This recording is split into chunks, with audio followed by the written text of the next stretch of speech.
These were overwhelming. The calls were too many. The checking, personally reaching out. I know not just to me, but all of us working here. You made us to believe that we're working for you. And this is a cause we're committed to. Thanks to all of you, man. 2 weeks being down. Thanks to our bosses. Thanks to the technical team, Joseph Alazise, McDonald Shankar, Eddie Pony. Thanks to Mr. Gay and Thomas Akwetelewe for everything you did, man. Thanks to the folks. I'm super proud. We are back heavier. Maybe you could say we are back the heaviest. We're back to stay. It's a pleasure this morning. Being here, working for you. Thank you for everything. This is the OK Morning Rush on 99.5. It's on the Monday, 3rd of November. The second to the last month of the year. First working day in a week. We are back. Oh yes, we are back. We are back. So if you're not too well this morning, I like to say, all is not lost. Say the Lord's Prayer. Believe in Him. Believe in yourself. Believe in the doctors and the nurses. To you, the doctors and the nurses, pray in the morning before administering the drip and giving all the other treatment. Okay, we'll tell you what's going to happen later. Coming up shortly, we'll take a break to join our sponsors.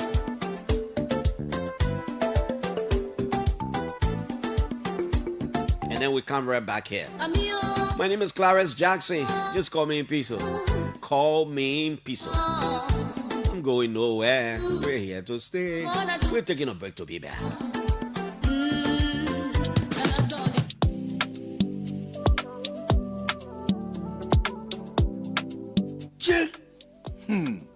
Things are on me, oh. With an emergency, how do I manage again? Portano, why are you sitting here just talking by yourself? Julie, I need money quick. I won't go find somebody to credit me. Then I will pay them as soon as I get paid with the more in. EcoBank can credit you, but the only thing you have to pay in 1 month, and the good thing, the interest are just 3%. For you? Yeah, just go to any EcoBank branch and you ask for the form to enroll you on their salary advance platform. When they give you the form, you fill it up and you make sure your HR sign it. Then you take that form back to the bank. After you carry it to the bank, they will send you a message to let you know that you're already on the platform. Then you can use the *326# and request for 50% of your salary.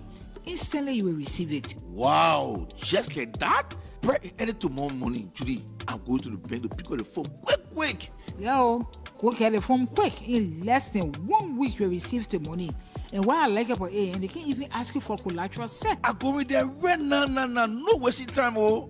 I'm not saying you must not go there right now. You must make sure you pay the bank money back. Hey, Judy, that you talking so, I will pay back quick so I can credit again. EcoBank not easy, oh. EcoBank, the Pan-African Bank.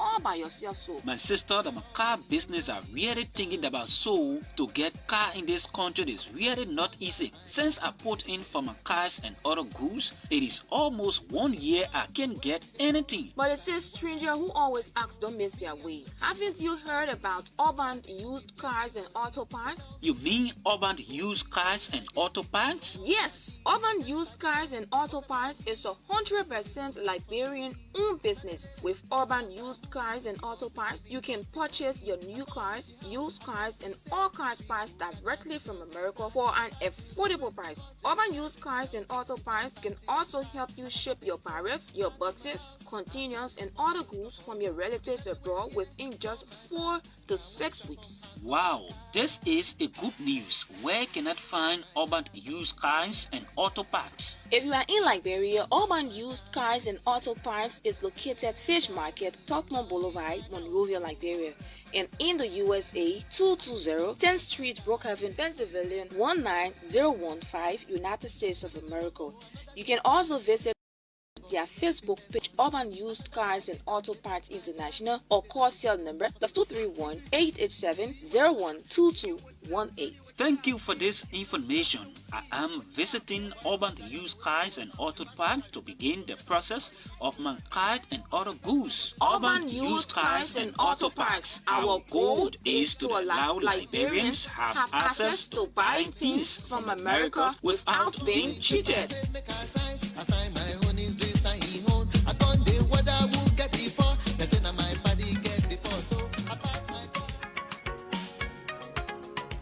My boy, you know. Yeah. Hello, my Oma, how you doing? Lomo?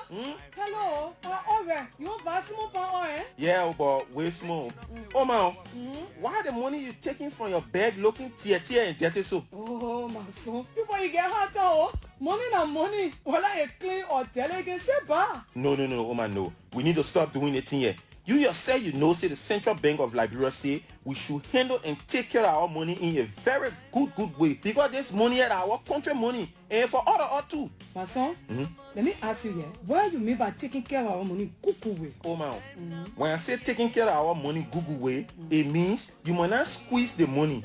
You might not write on the money, and you might not keep the money in your bra or in your wet place. Use wallet or small envelope. If we all take care of our money, the money can last long, and we not have to waste plenty of money to print new money. And say the government can spend plenty of money to print new money, and so. Oh, so you mean if we treat our money bad, the country will spend more, eh? Yeah, oh man, you getting it now. And even against the law, for you to spoil the country money or to use the coins to turn it into change. Some people they're melting the coins and turning it into chains and rings. The CBL says if you spoil the money or melt the coin, you can get in big trouble with the law, yeah? Yeah. Hey, I never know that one day, my son. Hey. From today, I will keep my money clean in my waist bag, because our money is our pride, my son. Yeah, oh man. When we keep our money clean, it can show that we respect the country and we save the government from spending plenty of money to print new money. And say that money that the government can be spending to print new money can be spent on our hospital. It can be spent for us to buy medicine, and it can even help to build our road. I see. Thank you, Flomo. Thank you plenty, my son. Okay, man. Thank you for giving me all the good advice. I will be telling the other people to take good care of our money. Our money is our proud. Let's handle it with care. Don't squeeze it. Don't write on it. Keep it dry. Don't melt the coins to make chain or ring out of it. Our money is our proud.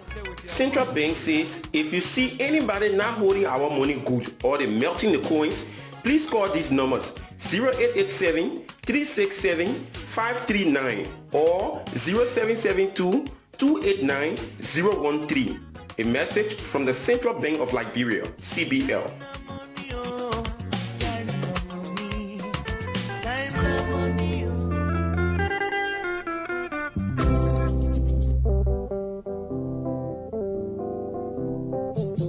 Are you looking for the sweetest, purest, and most natural honey in Liberia? Then look no further than Gabriel C. Gwen Natural Honey, produced right in the heart of Neighbor County. No chemicals, no additives, just real natural honey straight from the hive to your table. It's the taste of nature. Once you try it, you will never go back. Want to start your own honey farm and see results in less than 6 months? Then contact Gabriel C. Gwen today. Call 0776 596 623 or 0886 596 623. Gabriel C. Gwe Natural Honey can be found on Link Street in Omesha, right opposite the Ministry of Public Works. Gabriel C. Gwe Natural Honey. Taste it and be the judge.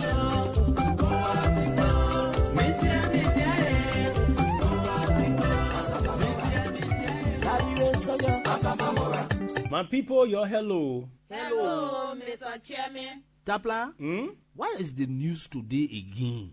Well, the news is that the AFL is getting ready to recruit, qualify, and interested Liberians to to join the army early 2026.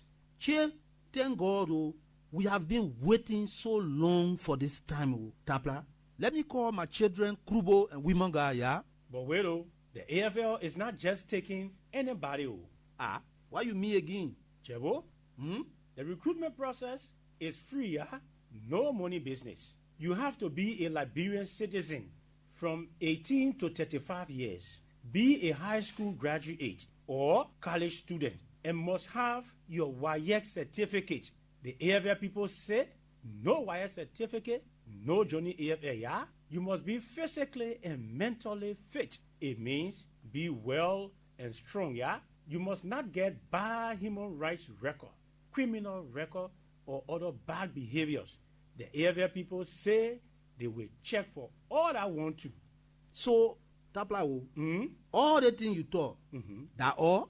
No. To prove your citizenship, the AFL people say you must bring your national ID card, voters registration card, Liberian passport, birth certificate, or certificate of naturalization. That one there. That the people who were not Liberian citizens, but they say they won't be citizens for Liberia, they get the document from the court. 2 passport size photos, white background, health certificate from any recognized health center. But it has to be within the last 3 months of your application, yeah? Any other relevant document you get, AFL people say bring a vocational certificate or diploma. Can't we? Wow. Then it means my children Krubo and Wimanga are qualified, yeah? But where will these children go to apply now? Chebo, the recruitment exercise will take place in 4 regions. The central region, that Monserrado, Crane-Bassa, and Magibi counties. The recruitment center will be located in Monrovia, Monserrado County. Then the western region, Crane Cape Mount, Bomi, and Bapolu County. The recruitment center will be in Tottenberg, Bomi County. Northern region, that Lofa, Bong, and Nimba counties. The recruitment center will be in Banga, Bong County.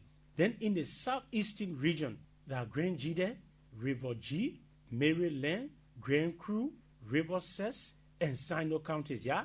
Because the county is plenty over there, we will have 2 recruitment centers. One in Zedru, Grand Jide County, and the other one will be in Harper, Maryland County. But Taplao, you are my friend and brother, and you are a big man in the AFL. So I will recommend my children to you so you can help them enter the AFL. Whoa, Chebo, I want too big. AFL people say no recommendation, yeah? In fact, AFL people say you must be careful with any AFL soldier or civilian who tell you, say, give me money so I can help you to join the AFL. That one there part, that lie. AFL people say, whether you AFL big man or small man, if you recommend anyone, they will sack you from the AFL and disqualify that person, yeah? The high command of the AFL assures the public that the recruitment process will be strictly based on merit, yeah? A message from the Armed Forces of Liberia.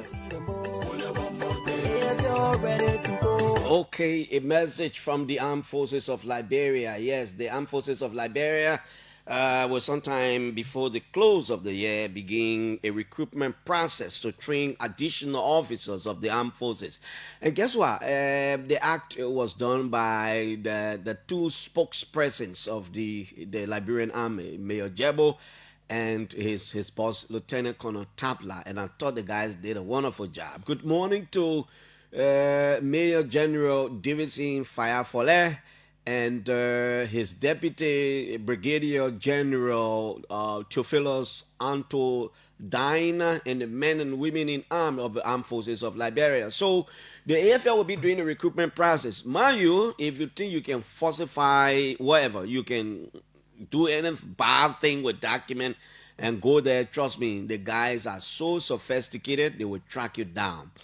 And, you know, at every level, they will check.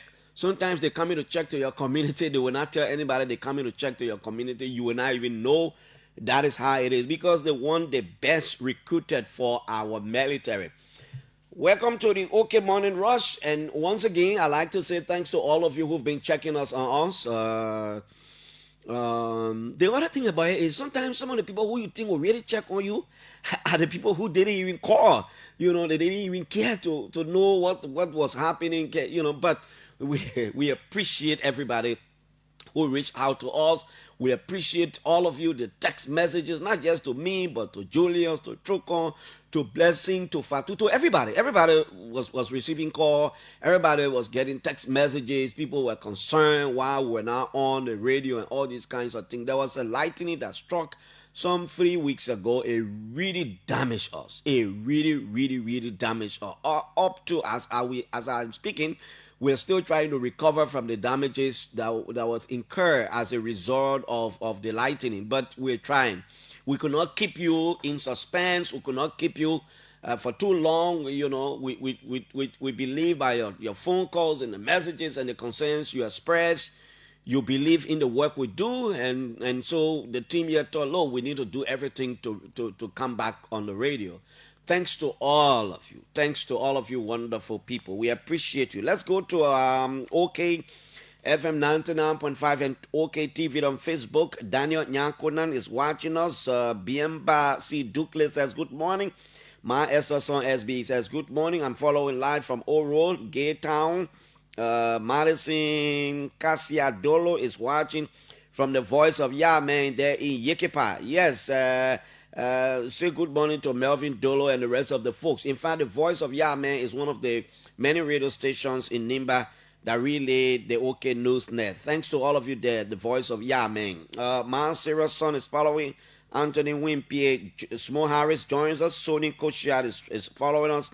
That's Luther Taylor Collect is joining us. Cooper Panzer with Jones, Yaya Sekuture, Ambassador Chris T. Newman. All of you, man, all of you, the list is just endless. Let's go to the BBC and get you acquainted with some of the things making headlines. Donald Trump's attention has been drawn to the situation in Nigeria. U.S. President Donald Trump has ordered the military to prepare for action in Nigeria to tackle Islamist militant groups, accusing the government of failing to protect Christians. Trump did not say which killings he was referring to, but claims of a genocide against Nigeria's Christians have been circulating in recent weeks and months in some right-wing U.S. cycle. Groups monitoring violence say there is no evidence to suggest that Christians are being killed more than Muslims in Nigeria, which is roughly evenly divided between followers of the two religions. Let's go right here to Tanzania. The female president trying to pull the trigger over there. President Samuel Suluhu Hassan has been declared the winner of Tanzania's presidential election, securing another term amid days of unrest across the country. Samia won 98%. That's more to you. 98% of the votes in Wednesday's poll, the Electoral Commission said. That's more to you. I understand some of the major opposition leaders were either banned or they were detained.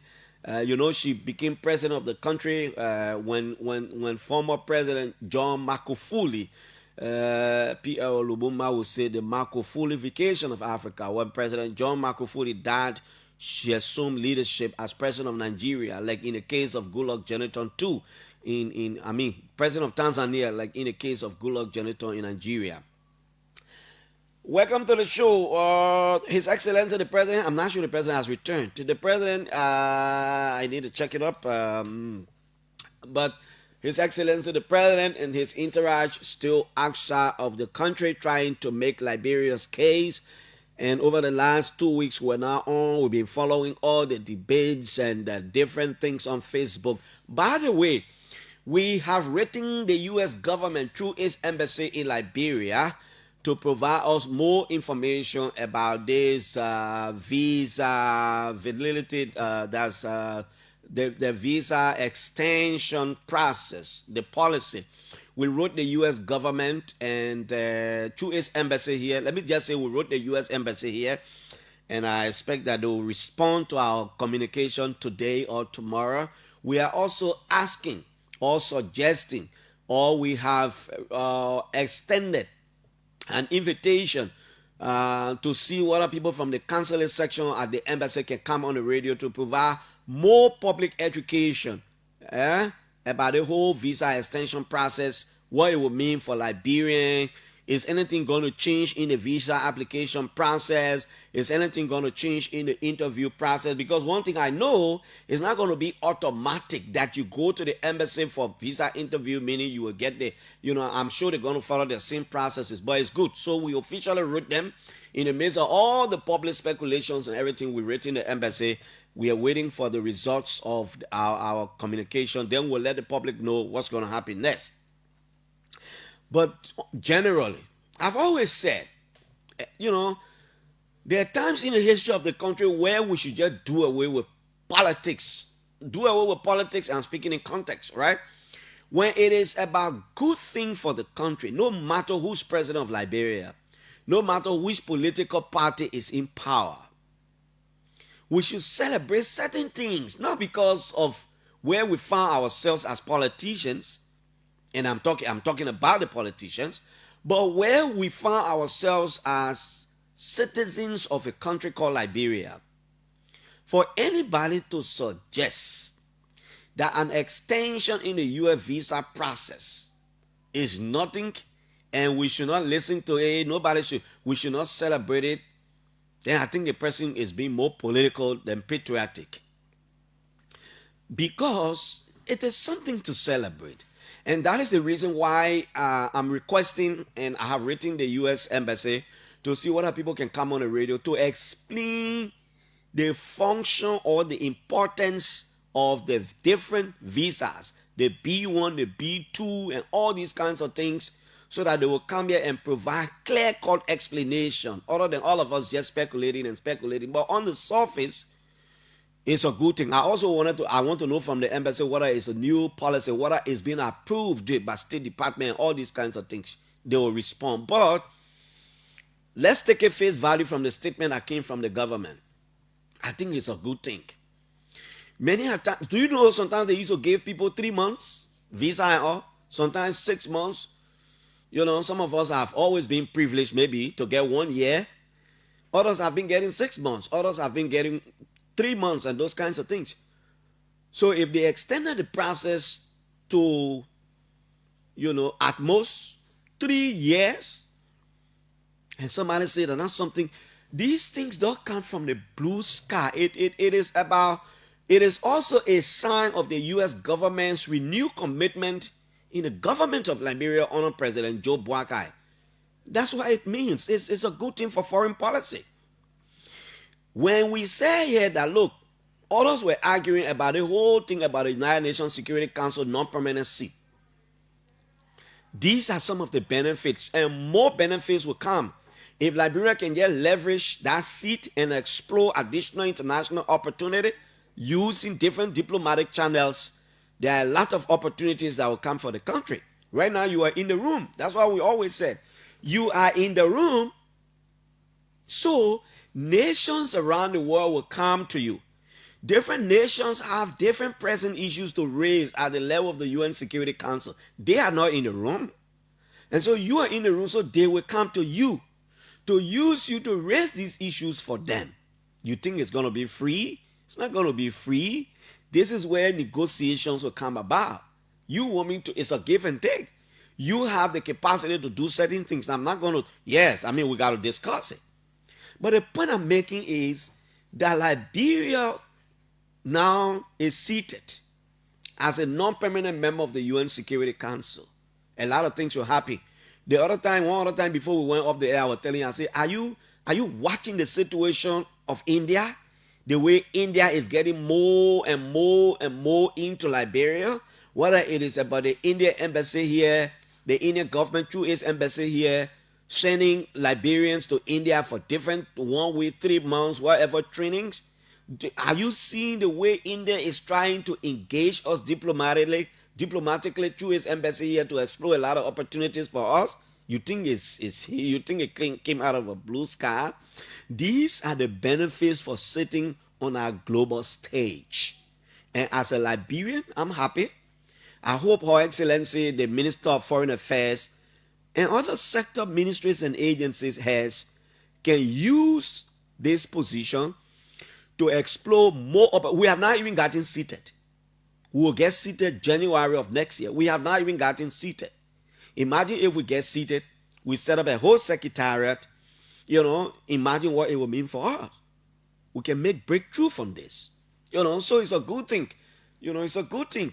Yeah, like I said, the extension in the visa process, it means the fact that you apply for American visa, automatically when you go to the embassy, they will just give you the visa. That's not it.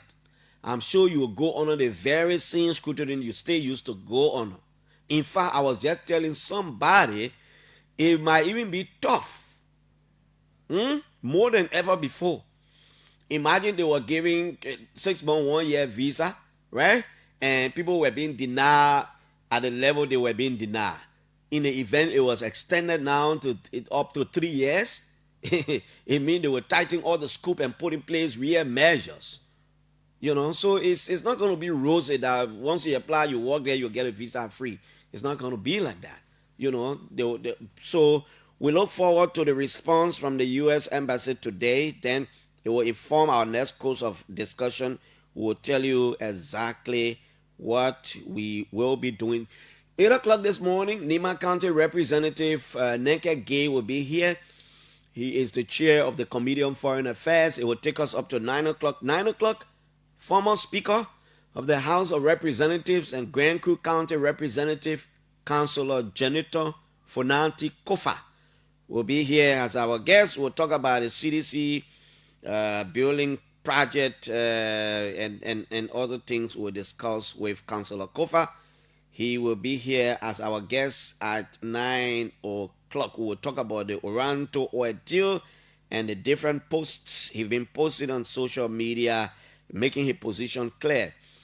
The other time I told you there was a new political party on the block, and that party would have been headed by a former minister of state. I was referring to Wise Blamo at that time. I think they're still canvassing. In fact, they had their convention. They now have a leadership. They are waiting certification from the National Elections Commission. By the time it is done, I'm sure I will bring Wise Blamo on the radio and you will see. It's called, the political party is called the Liberia Alternative People's Party, LAPP, the Liberia Alternative People's Party. Now let's go to the Ministry of Commerce. While we're on the break, there is a situation at the Ministry of Commerce that people may necessarily not come out to speak about. I'm talking about people in the employ.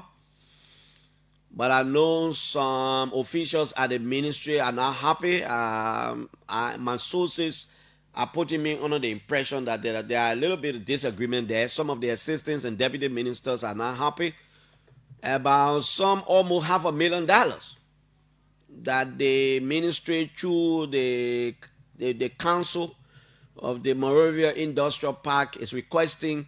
They have approved for that money to be used to do some work. People at the Ministry of Commerce, where Madam Madeline Dagoza sit, are not too happy about it. I got this information and I've been doing a little bit of investigation. We'll talk about it today.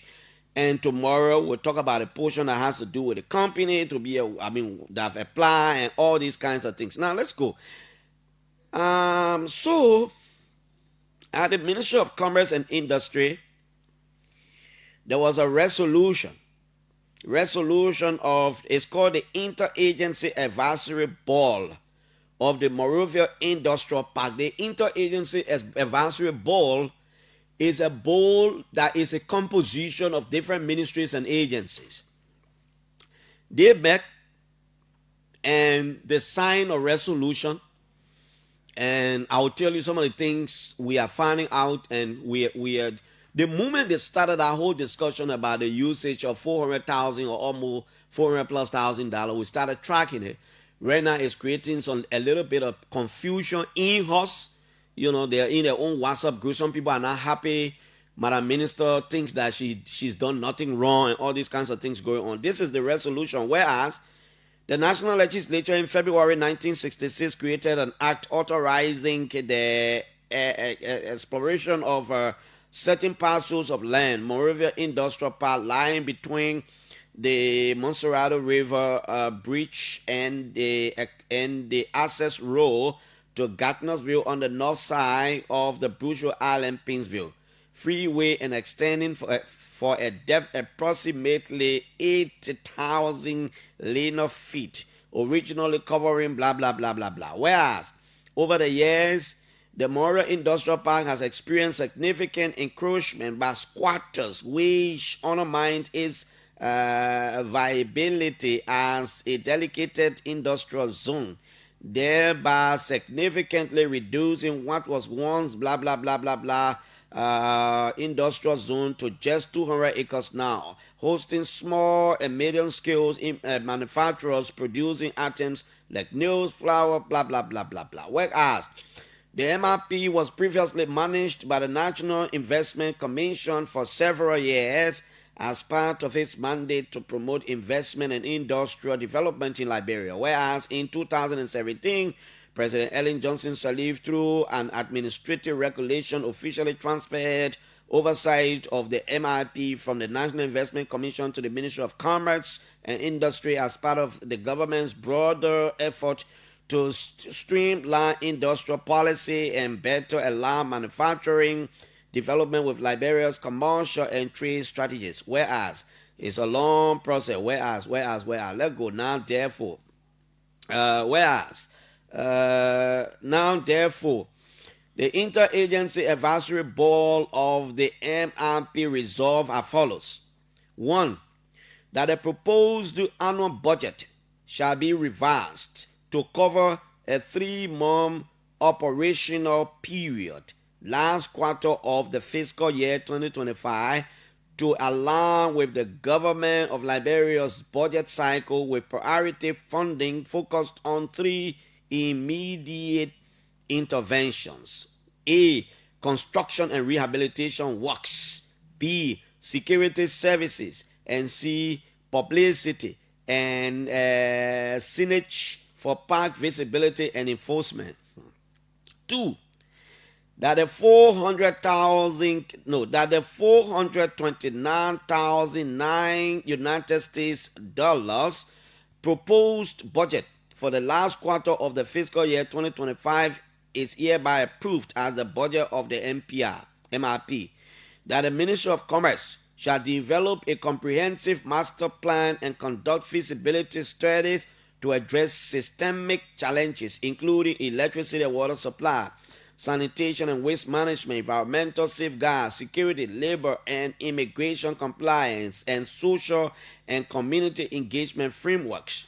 4. That the Ministry of Commerce and Industry shall develop an aggressive encroachment mitigation plan, including the engagement of a private legal practitioner to support recovery of encroached land. That the Ministry of Commerce and Industry shall fund a private developer to manage and expand the park under a public-private partnership or build, operate, transfer model. 6. That the Ministry of Commerce and Industry shall circulate copies of the administrative regulation on the MRP to all board members to reinforce understanding of governance, compliance, and operational rules. Now, this is a resolution the board signed. These people signed. The Minister of Public Works, the Minister of Labor, the Minister of Justice, member, he signed. National Investment Commission signed this one. The Liberia Chamber of Commerce signed. Environmental Protection Agency signed. Liberia Revenue Authority is a member, signed. Minister of Commerce, the chairperson, signed. Liberia Business Association signed. Minister Augustine Kwe Gafwan did not sign. Now, the board approving some $400,000 to do some project at the Monrovia Industrial Park. I got inside information that in the first place, this was probably the first meeting of the advisory board, and people thought it was so why the rush to sign for the use of that money, especially when the budget year have got just 2 more months. Well, maybe that's not a crime. Then I wanted to know, because I kept getting information that most of the people who attended the meeting, who signed this thing, sent process. So I wanted to know what happened. The first thing I wanted to know, unfortunately, I did not reach out to him. I like to be honest. I wanted to know why the Minister of Finance did not sign this resolution, and whether he was process, and why didn't the process sign. I reached out to the head of the Environmental Protection Agency. He confirmed that he signed. I reached out to Minister Giddings, Lafayette Giddings. He wanted me to send him a copy of what I have, but I said I was a little bit skeptical. I could not do that because I'm working with sources, and I did not want to get certain things out, because getting it out, I know what it meant for certain things. So I told him, well, I just wanted to know whether you signed as a member of the advisory board. But then he didn't get back to me. Then I reached out to Double Jala, because my sources informed me that, in fact, the LRA was doing a communication that they were not part of any such signing.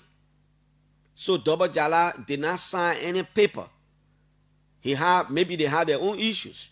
So I reached out to Double Jala, and Mr. Double Jala responded that he actually sent 2 persons as his process to representing in our board meeting, but he did not authorize them to sign any document. That's what Double Jala told me with evidence. He said he sent 2 persons to the meeting, but he did not tell anybody to sign any board resolution, whatever. So maybe I need to reach out to him today again to find out. When you send people to meeting and you did not authorize them to sign, and they sign, what's going to happen to the process you sent? Because to prove that you did not tell them to sign and they went and signed, I think to take some actions. So Double Jala is saying he didn't send anybody to sign, although people signed, but Augustine Kpehe Gafwan did not sign.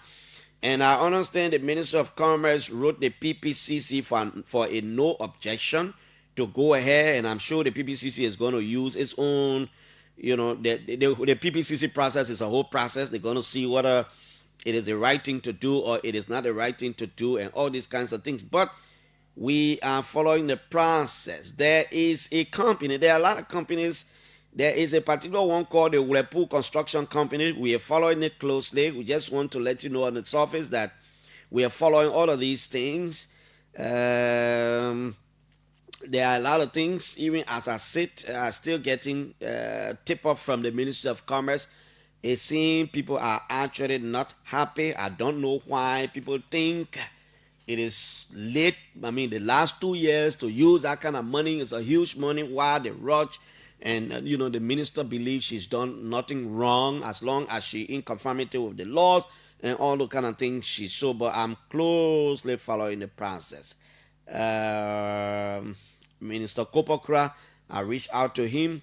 He did not respond to my WhatsApp message. I wanted to hear from him. I'm also hearing that preliminary findings revealed that the bid documents for Ulepu Construction Company were received in September 2025, and payment were approved in the same month, even though PPCC approval was not obtained until late October. So we follow all these things with the PPCC. We'll reach out to the Ministry of Commerce and talk about all these things. This is the Morning Rush. So that's it for today. Tomorrow we come here. We'll talk a little bit about the mining sector, and Minister Wilmon Pay has been replaced now by former Deputy Internal Affairs Minister for Operations and former lawmaker of Lima County, Richie Martinake Tingba from Glazer, PA.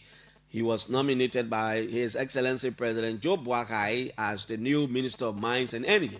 Probably when the President communicates with the Liberian Senate, Martinake Tingba will go over there. But I think he's an engineer by profession. Martinake Tingba has a degree in engineering, so the ministry may be no strange, very strange terrain to him. And all these kinds of things are happening. Tomorrow or Wednesday, we'll talk a little bit about some things. Now, I just wanted to remind the police again. Where are we with the Brian McGill case? Where are we? The last time the police said it was checking, it was contacting a foreign embassy accredited to our capital to assist. The police must give regular update on this thing. You see, it is both ways. Brian McGill is a Liberian. He's got his family, he got friends, he got relatives. If this thing is not concluded, for the public to know what's going on, it may have a dent on his character. Everywhere he passes in the street, people will be pointing at him, and people will say all kinds of things about him. That is the reason why it is good for this thing to come to a conclusion, so the public knows exactly what the issues are. So that tomorrow nobody will see Brian passing and be saying, oh, that the man that raped a 14-year-old girl and all these kinds of things. On the other side, the survivor, she's a Liberian child. She needs to have justice. The parents need to have justice. The law will have to take its course. That is the reason why the police should give us regular update, and it should not be maybe every time we can't talk about it, then the police come and issue one statement and have press conference. The police owe this one to the public. And these are the things people can wrap around people. They hold on to it. If nothing is done to bring this thing to a conclusion, it is not good for McGill. Neither is it good for the girl. Neither is it good for the justice system. It is not even good for future rape cases, because people will reference this one. So Colonel Gregory Coleman and the higher ups in the police force, you owe it to us. You must tell us at least every week, say something about it. Let's follow this process. And I insist, we should not convict Brian McGill on the basis of whatever, and we should equally not acquit him on the basis of whatever. Let's wait until the law further decides. So up to now, the whole government of the Republic of Liberia, you're still telling all you ain't know who been in the villa for ya, or must shut up. When the current Minister of State went for confirmation, he was engaged, and he said he knows absolutely nothing about it. It is about the reputation of the government. I think you're playing with. It is about the integrity credential of the government. The government needs to speak to that thing. Whoever is building that thing in FOIA, whatever it costs, the government must speak. And if you people think everybody will just shut up and become conspicuously silent, and people will not forget, we will periodically remind the government, because nobody is supposed to jump in the country and build that kind of structure. And the government of the Republic of Liberia say nobody know anything is not possible. Somebody should explain something to us. And that is the reason why I thought the president would take that thing seriously, to ensure that the government comes out clearly and explain to people. Remember, one of the things that ran through and it became a very major discussion point in 2023 was about George Weah building condominium. I think for the now, whatever the number is. From the day that thing was delegated, that thing started on former President Weah, that he just took over as president of the country. He built condominium for himself. That thing lay with that ball. That thing lay with George Weah. In 2023, it was a major campaign discussion. The CDC could not escape from that thing. You need to tell us about the FOIA thing. Okay, so when I get the results from the U.S. Embassy today, I will let you know. But we'll want to bring some of them on the radio to talk to her. But I think it's a good thing as far as diplomacy is concerned. We gave this one out to the government. The government has done well on this one. You know, they've done well on this one. If people are privileged, people are lucky to get a 3 years visa, is a good thing for our country. For America to do those things, it means they should have some level of they should have some level of trust in the country and the government and the administration. These things don't come easily. Let's go to the lines and take some calls. 0777 700 9995 555 995 995. Let's talk about some of the issues that matter to Liberia. Good morning. Good morning, Karen. Good morning, sir. My name is David Kuyenangu, and I called this morning for my residence in Doe community. Karen, thank you for the presentation, and thanks for thanks that the station has returned. We are praying. I am just hearing that the Liberia National Police, as it were off 2 weeks. I'm here that the LMP cleared Brian of any wrongdoing. He is a free man now as we speak. That's what I'm hearing. Okay, thanks to all of you. That's the new information I just got. So the Liberia National Police has cleared Brian McGill. He's a free man now. Apparently, there is no evidence to link him to the commission of the crime. So that one, in the future, anybody that will say the man raped, somebody will come on and say no. He was investigated and the police cleared him. Then we made a lot of things here. You know what I mean too, we were off. All right, go ahead, David. Yeah, so Clarence, thank you. You know, regarding the issue of the visa, Clarence, I think it's a significant strive by the Liberian government to achieve the 36 months visa agreement.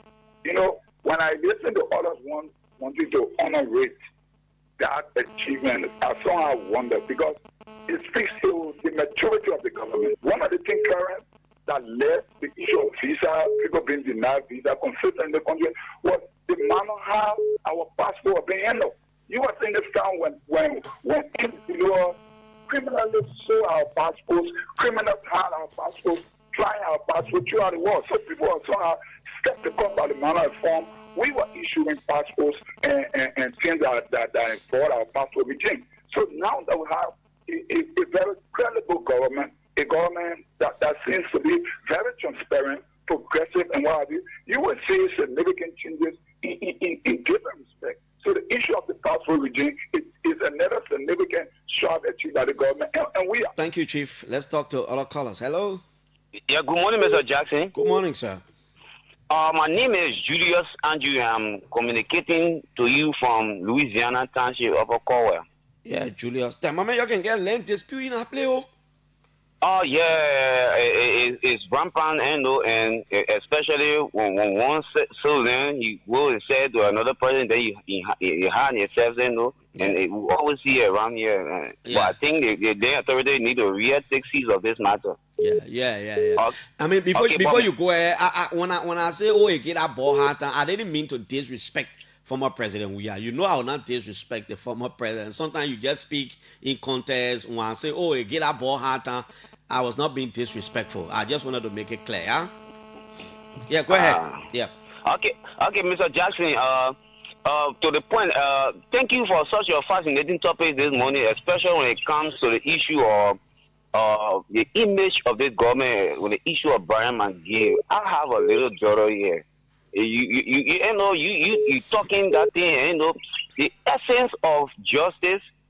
Mind you now, no one accusing him, but to be vindicated is for the government to seize the matter to come to a logical conclusion. I'm a full supporter of the Unity Party. And even but what other conclusion if they say the police has cleared the man, because the police can charge before it goes to court. So if the police clears you, it means you're not going to go to court. There were now cousin Greg got to put his foot on the ground and be a man enough to do the due diligence, because this thing has an effect. It has negative. We will celebrate. But what due diligence now? If the police clear the man, what due diligence you talking about? Maybe except there are additional emerging evidence that will come about. But for police to clear it means due diligence. But they say why good for the good for the gardener. So if other people will not be treated the same way, because mind you, the law is blank, just sticker. Okay, thank you. Hello. Hello. Yeah, do we have you? Let's hear you. Yeah, this is Rick Cooper calling from Barnsley. Okay, Cooper, let's hear you, man. Well, you see, there's something that this government or the Unity Party government continues to do. For every time they go through these kinds of cases, they will not come off, leave it hanging. They did it with the former chief justice. Today, we don't know who killed that alligator. Today, again, this guy was abused to the point where no one knows who raped her. No one knows who's raped her. But the fact here is that they are now saying they are clairvoyant. Tomorrow, they want to hang on to another person and claim that they're fighting law. This is not good for our society. They always like to bury the facts. Okay. Let's hear you here. Hello? Good morning, Clarence. Yes, sir. This is Lorenzo Prince calling from Rocky Highway. Lorenzo, let's hear you, man. My man, I don't want to go to any of your talking points. They're not that they're not important. I just want to say thank God that the radio station is on. Yeah. Clarence, it has been really, really boring for some of us. Really? I'm not joking, Clarence. For the past 2 weeks plus, Clarence, when you came on the last time when you did the test broadcast, I was excited. Unfortunately for me, not knowing you're going up for another 1 week again, and I got seriously damn broken. I'm joking. My man, the level of damage that was caused here. I know, we understand that. We understand. Yeah, no, I've been reaching out to some other people, and they said, oh yeah, there's a situation again. But again, like I said, we praise God that the station is back home, and we hope and pray that every evil arrow that is pointed toward our station will go back the way it coming from Clarence. Yeah. I'm not joking. On a very serious note, we really sincerely admire the station, and we hope and pray that this time around we'll be on the air as long as possible. And thanks to your bosses for the intervention and all the technicians that played their part as well. Yeah. And thanks to the management as well. The technicians. Thank you so much. Thank you. The technicians were the real deal, man. The technicians here were the real deal. Hello? Yeah, good morning, Clarence. Yes, sir. Yeah, I'm John B. Farmer. I'm calling around Mosorado. Oh, you're not calling from the honor representative district where Rachel could sit as a lawmaker. Just listen small. Firstly, let me tell the speaker good morning. Oh. Yeah, the speaker of the 56th legislature on the Rachel Nangwekun. Oh. But he's known as the developmental speaker. Oh, the man are developmental man. Including his COF. But here's the issue. Maybe you are not aware. Please try to send your journalists to district number 11. In fact, our football field now, as I speak to you, will soon have a carpet. Wait. It said they see John Farmer that used to call for that. The speaker went to Power Temple just on Sunday, first Sunday, and gave $2 million. Are you aware of that? Hey, my man, so be following the speaker everywhere he goes. But the thing is, except you want me to give it back. Hello? Go ahead. Hello? Go ahead. Yeah, except you want me to give it back. You know, one person like our man from they should want around Conway inside Louisiana there, they told us that to give it back. But no, giving is good, and you are a good giver. But last day to end on this note, I've seen the secretary man who said he can't talk all. Referring to Gila as color ball. I managed to play. No. I play behind the scene role already. Nothing. Okay, thank you. I'm a behind the scene guy. Let's see John Farmer. I used to criticize Richard Kuhn. The man say Richard Kuhn is a development hero. Good morning. Good Clarence morning. Good morning, man. Good morning. Yeah. Begin you check on me, sir. Begin check on me. But okay, go ahead. See? I said some beginner couldn't even check on their people all the time. But okay. I did. But I call your name. I call your name. You but I call your name. I was the one who called before you referenced beginning and checking on their people. My man, I beg you, go ahead. Even when you posted, every time you posted, I commented.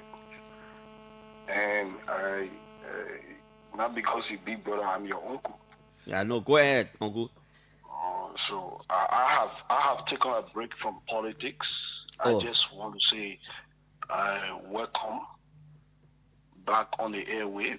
Liberian miss you. I miss you. I know. And because OKFM has been and is credible, balanced, and accurate. That's what happened when you possess those characteristics. So you see, it became boring for many of us. I know. We could Eric, not listen Eric, to why the you favorite taking voices. political sabbatical? They say your papi Sam Jackson and John Musa abilities CMC, eh? Now you're dragging me into politics. I have taken a break from politics. Now you want me to address the issue of What you I'm not focusing gonna on now? You businessman now? Well, whatever my life has taken, I just have passion for something I'm working on. Okay, Eric. And soon, very soon, you too will have vested interest Oh, that's in good. what I'm working on. I think I need to And call so, you. I like vested interest issues. Sure. So we miss you, and we're happy that Thank you you. are back, Thank you, Clarence Eric. Jackson. And thank you to you and your staff. Everyone, we say welcome back. Thank you. I will invite Sam Johnson here this week for us to have a discussion. But let me take Ma Rose Baker, Chile. Let me take her. Hello. Yeah, good morning, Peter. Good morning. Oh, I'm so delighted this morning, and I want to tell you thank you. I want to say thank you for bringing us back. Okay, ma'am. On board. Okay. And because, How is the leg now? I still say go. Okay. But at least thank God it works better. Mm-hmm. Yeah. So I'm so happy. Okay, ma'am. I thank you for everything. Thank you, Ma Rose Baker. By the time Nenke get coming, we'll take him very, very shortly. Let me take. It's okay. Hello. Yeah, it's okay. Okay. We are all emaciated from Kosciako because we don't have breakfast for 2 long weeks. I know. It's how bad you are. And I call you, but you didn't pick up the call. 2 times I get a record on you. You want for all to bring everything else like I don't respond to you. Hey, giving me a hard time like that, man. What's up, man? You already balling. Yeah, I see the man. I want to talk behind the hall. But we miss you guys. We miss you. We miss Junior. I know. I did Junior on Facebook with him regular updates. And I wanted to ask him what happened to the perpetually erected something in. I think that thing perpetually just remain the way it was, except Julius will give us update. You can't get up there, but what's happening up there? Maybe I need to call Julius. I will call him very shortly. Let him tell us about the perpetuality of Michael Bilo is calling from Banga. I'm sure. No, he's still supposed to be in Monrovia because Letopo just graduated. Mr. Bilo, good morning. Good morning, Clarence. Unfortunately, I came back to. I'm not in Monrovia, but I'm in Banga. I got in line.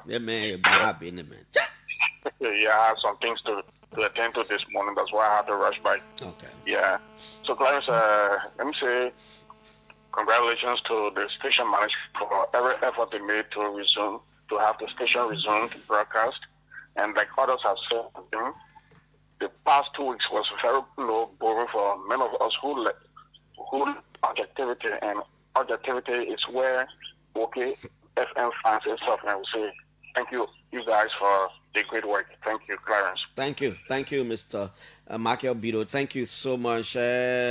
Representative Nenkege is here. We'll take it very shortly, but not until we hear from this caller.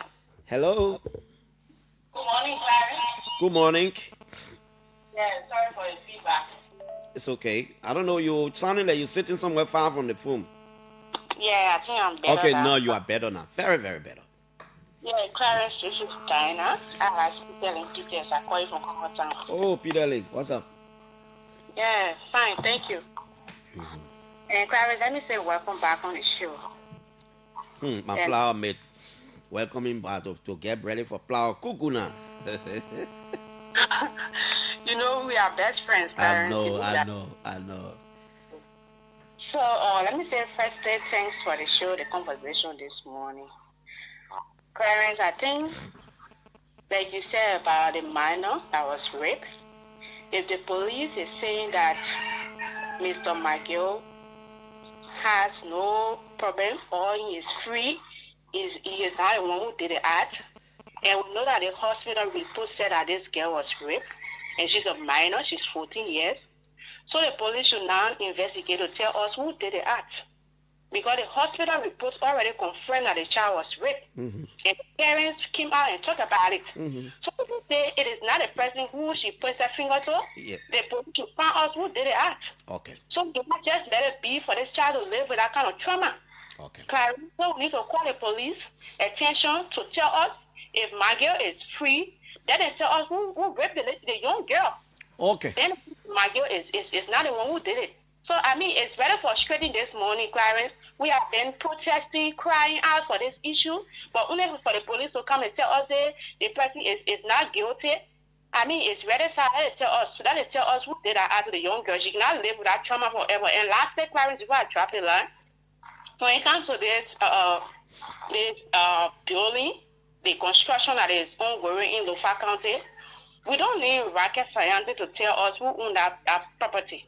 Now, who own it?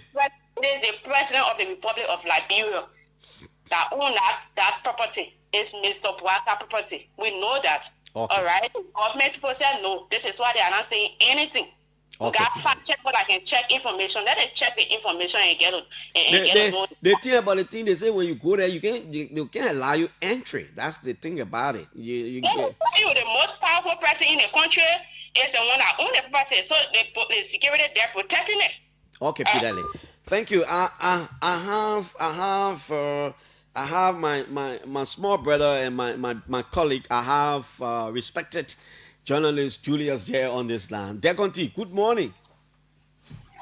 Good morning, Clarence. But what are the praises this morning? Unfortunately, I can't speak great. I would have greeted, but there is a growing public concern about the perpetuality of that thing. The guy, man who in Ganta, the public say, I'm gonna call you to update them. Where is the story now? Has it rested?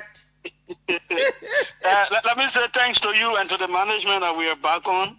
And thanks to you too, Julius. We did this thing together. Yeah, but I hope you tell the people they need to raise funds for the station, or else we call it off, eh? People might carry two of us to jail. Yeah. Because most of what we did, it was credited and it was our faces and our names that were used. We use our faces and our names to borrow things that it will be tough. So people, we need at least $10,000 to be able to settle a whole lot of what was done. So it is something that the public needs to know. Mm-hmm. Yeah, but as it relates to that situation, the last time we checked, they came back from Guinea and it remained that way. But we try to get in touch with our correspondents and our sources in the country to see where it is now. So the last time you checked, it was still erected. Yes, it was still erected, refusing to go down. They say the man is from Neka Gates District. Neka, yeah, you will tell. Okay, it has, good. Neka Game or tie, feel me again. I don't want to laugh, yeah. But Julius is serious. I mean, two of us had to stand the management bond. We had to stand up bond somewhere for a little over $10,000, US dollars, to get the station on, get materials and all that kind of thing. It's been tough, like Julius said. Sometimes it's like a joke, but it's serious. When you sit one day and you see two of you handcuffed, just know that some kind of thing will throw from somewhere won't pay, so the people going to court, and maybe that's why it is the way it is. Dr. Kotima, out of courtesy, I will just take you right here, then we'll take a representative. Why you want to talk about the what? The case of the erected penis. Okay, they say they carried to Guinea, Norway, they brought it back. You want help? That? No, the point is that is one of urologists what are specializing. Mm-hmm. Okay. That she has what called priapism.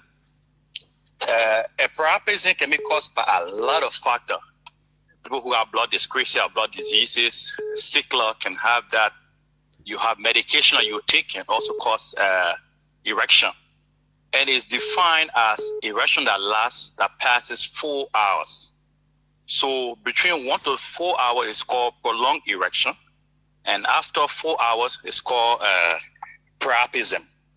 So for priapism, the management, you need to come in the first 6 hours, you come and see a urologist immediately.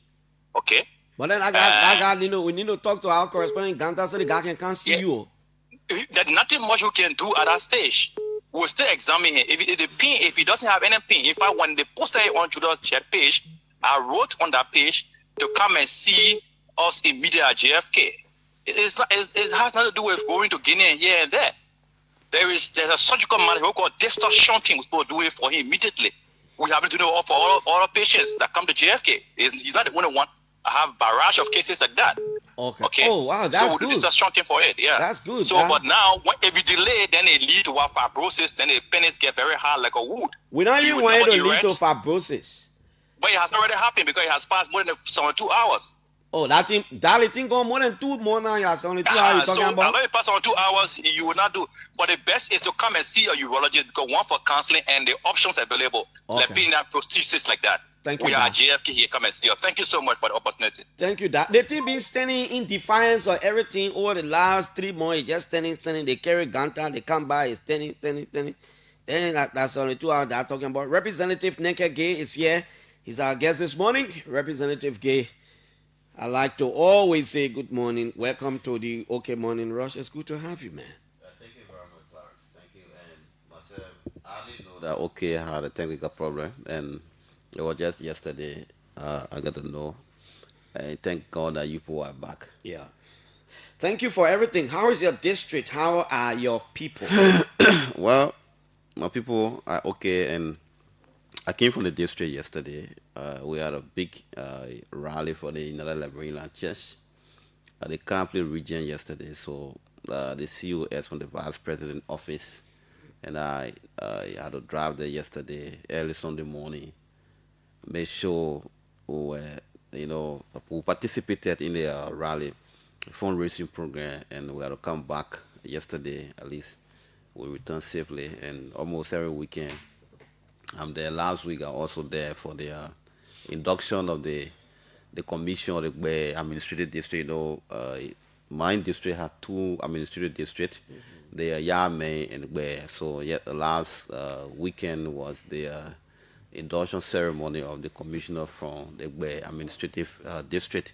So I had to go to attend the program and I returned. So, and I'll be going also on Friday. I've intended having a meeting with some young people in the district. They have been raising some concerns. Okay. So we need to go to address it. And moreover, I was not able to reach Yekepa yesterday, but there's a little problem in Yekepa. What happened? AML had decided to do some renovation, especially to Area B and other areas in Yekepa, and they are written an eviction notice to the occupant of that particular place. So they've been also calling me. We'll talk about that because we're coming to talk about AMA issue. Yeah. We'll talk about it. So. But you are a member of the Inland Church, am I correct? Yeah. Okay, that's good. Yeah. What is the church broke ground to do? What do they want to do? No, there are 2 projects the church is undertaking in the district. In Campley, they have the Campley is a region, the regional headquarters of the United Liberian Church, the Campley region. So their conference center, the roof, is having a problem, so they wanted to de-roof the place and then re-roof. So they had a fundraising rally for us to make contribution, and then a member of the ULIC will decide to go there to make some contributions, and the local church also in Campley also, I have undertaken a project also, so we decided to at least make some contributions. That's good.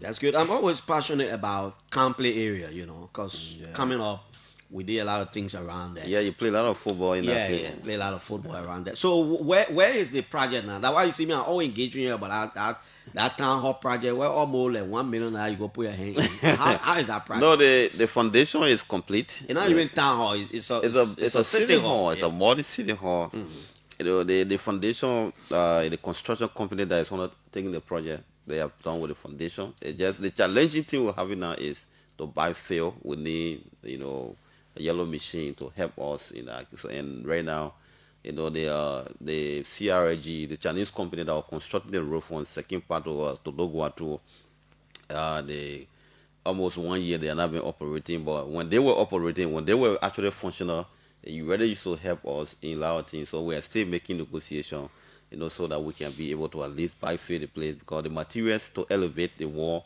the structure are all, set, the steel rod, the cement, everything is set on the ground, the block. We have sufficient, cement block that can elevate the wall to reach the roof level and do the casting. But the challenging thing we're having now is my brother, the foundation or the place, some of the areas that inside here. So to fill it is challenging. So we are waiting so that at least when we have the opportunity for now to maybe the end of this month, so that we can be able to do the bike filling, and then they'll do the casting, and then the elevation, the wall will start. That's a huge project. Yeah. That's a huge project. How is the Loguato terrain? How is the Loguato terrain is good. And many persons are investing in the Loguato area because the pavement has reached Loguato. The only challenges we have right now are the bridges, along the road from the second park corridor to Loguato corridor. The construction company, the project actually would have ended last year, December 24, but because of some other issues, there were two banks that actually the contract they would have provided the funding for the road construction, but the African Development Bank fulfilled its portion of it. But then the European Investment Bank, there was one NGO guy who went and wrote a very bad report on sexual abuse, bad labor practice executed by the company. And then, those people, the human rights issue, when the people got to know, they said that they cannot release any funding anymore. But then we've been engaged in public works, and I think the last meeting we had with them, they assured all that the road pavement project will resume from now to the end of the month, early December. So that's good. Are you doing any? Are you personally or working with the Ministry of Public Works, doing any road work in Yamen? I'm just imagining that whole place from Yamen issue. It's a dedicated issue. We have been constructively engaged in Aslamita. The last time, when I went there, there was some challenges on the road, and the last time when I was called between leaving Kala, branching to Lugbe, the road was very bad. Lugbe had a clinic, and then to transport terrible. To transport patients from the clinic, from the local clinic there to the Yekepa, hospital, actually challenging. And we engaged Aslameta. At least they were able to put crush right on the road. Okay. It's plywood now, and so this dry season, we are robustly engaging them so that they can be able to at least do major intervention from Lugbai to Benton Way, Blowley, from Blay all the way going to Kinong, Boni, to do all these things, because we cannot have the area, especially where Aslameta is operating, to be the road to be deplorable. That's also too. You have a huge district. A very, very big one. I'm imagining from Loguato to Yekepa. No, that Yekepa, just say Blowley or Boni. Blowley. Because Yekepa is still, but you got Yekepa to go all the way. Dule, Zwale, all in your district? Yeah, I went the last time in Dule. Wow. My predecessor was constructing a clinic in a place, and since the election 2023, the clinic condition is very deplorable. So he did a good job, and so you I went there represent a huge time. area. You represent from Africa border to Guinea border. Yeah. So the last time I went there, had a meeting with the Dule people. When we did the assessment, so we are looking for funding so that we can be able to at least send some materials for the completion of that clinic. Because go imagine from Dule, Dule is almost between Cote d'Ivoire and Guinea. So the distance from there, the nearby clinic and that whole terrain, Dule Zwale, is a huge billabong and pepper producing area. Yeah, planting, billabong, edos, everything. So the soil is rich. Going to Seton Tour, and other places, Kitobagle. So from that place, the nearest health facility is in Guagoto. So you gotta drive from Dule, get to Yantu, get to Kule, then branch to Guagotu. And currently the road from Kule to Guagotu has been very bad. And the special assistant to the vice president office, Mr. Edwin Cordell, and myself have been working together. He started a project. Yeah, I think he's from Guagotu, right? Yeah, he's from Guagotu. So I had to, make some contribution. They go on weekends so that the road can be, because it's challenging. Actually, if you have somebody sick from Dule to take the person to other Zon Gowi, or to go to my brother, if God not would have put in that person. Yeah. So it's challenging. So we want to at least fight hard so that the Dule clinic can be constructed, and it will serve people from Seton Tour, from Kitongbogle, and Dule, and even Yantu. And from Yantu to Dule also a far distance. So my brother, the interior part of Liberia, my brother, our people are really, really catching hell So the road from Zol, go Zol Tapa all the way into my village is almost closed. Yeah, you can pass there to get a graffiti. No, I mean the road to get a graffiti past a village. There used to be a road from Zol Tapa, exactly, passing the East Nima Nature Reserve, going to graffiti, but the road is locked. That's the way. That's the area, you know. They mark Africa, Africa Meta, the Mobile, you know, right there. They're trying to, you know, the last time they had a camp there. But Mobile is right, man, village. Yeah, okay. So there's a plan also to engage AML to, you know, to construct, to rehabilitate that whole road from Zol Tapa, because that's a shortcut from when you come from, you know, Zolway. That's a shortcut to get to Yekepa. Instead of going to Second Pi, going to Zolowi. Yeah, you just take that road, get the graffiti. Get to Diagbala. The road we're using during the water, you know, we just used to pass there, going Guinea, you know. So okay, let's move on and talk more about ArcelorMittal issues. So the Nima Legislative Caucus are still to be corrected, with the exception of Senator Samuel Koga, because I didn't see in any of your photos. You met with the president. What did you talk about? Yeah, so why wasn't Koga there? Yeah, I think the last appearance I made here, I think I constructed some, you know, some other statement and creating the avenue opportunities for us to have a dialogue and negotiation as the matter. And based on that, we all sat down and said, yeah, gentlemen, we cannot continue to be on the Facebook and continue to be on the radio. We have to make our position clear and have them highlighted, you know, in black and white, so that tomorrow history will judge and say, oh, the one thing was happening besides the Facebook page, you know, Facebook posts the guys were making. What did they do? You know, what intervention did they make? What, you know, issues did they project, you know, in the best interest of the Nima people? Because we represent the people's interest. So on the basis of that, we had a series of discussion after the Meta came. We met. And what we did was that we did our... So you had two separate meetings. Yeah, one with ArcelorMittal and one with the president. Because the first one we had with ArcelorMittal, the issue of compliance, we highlighted one on the other on one column, and the issue of the renewal or maybe the new MDA. What are our expectations? What do we expect ArcelorMittal to do? You know, and the compliance issue. What the government of Liberia, ArcelorMittal, agree in the MDA that have not been executed or implemented by ArcelorMittal. These are the compliance issues. We listed them in one column. And then the other issues that had to do with our expectation. What do we expect?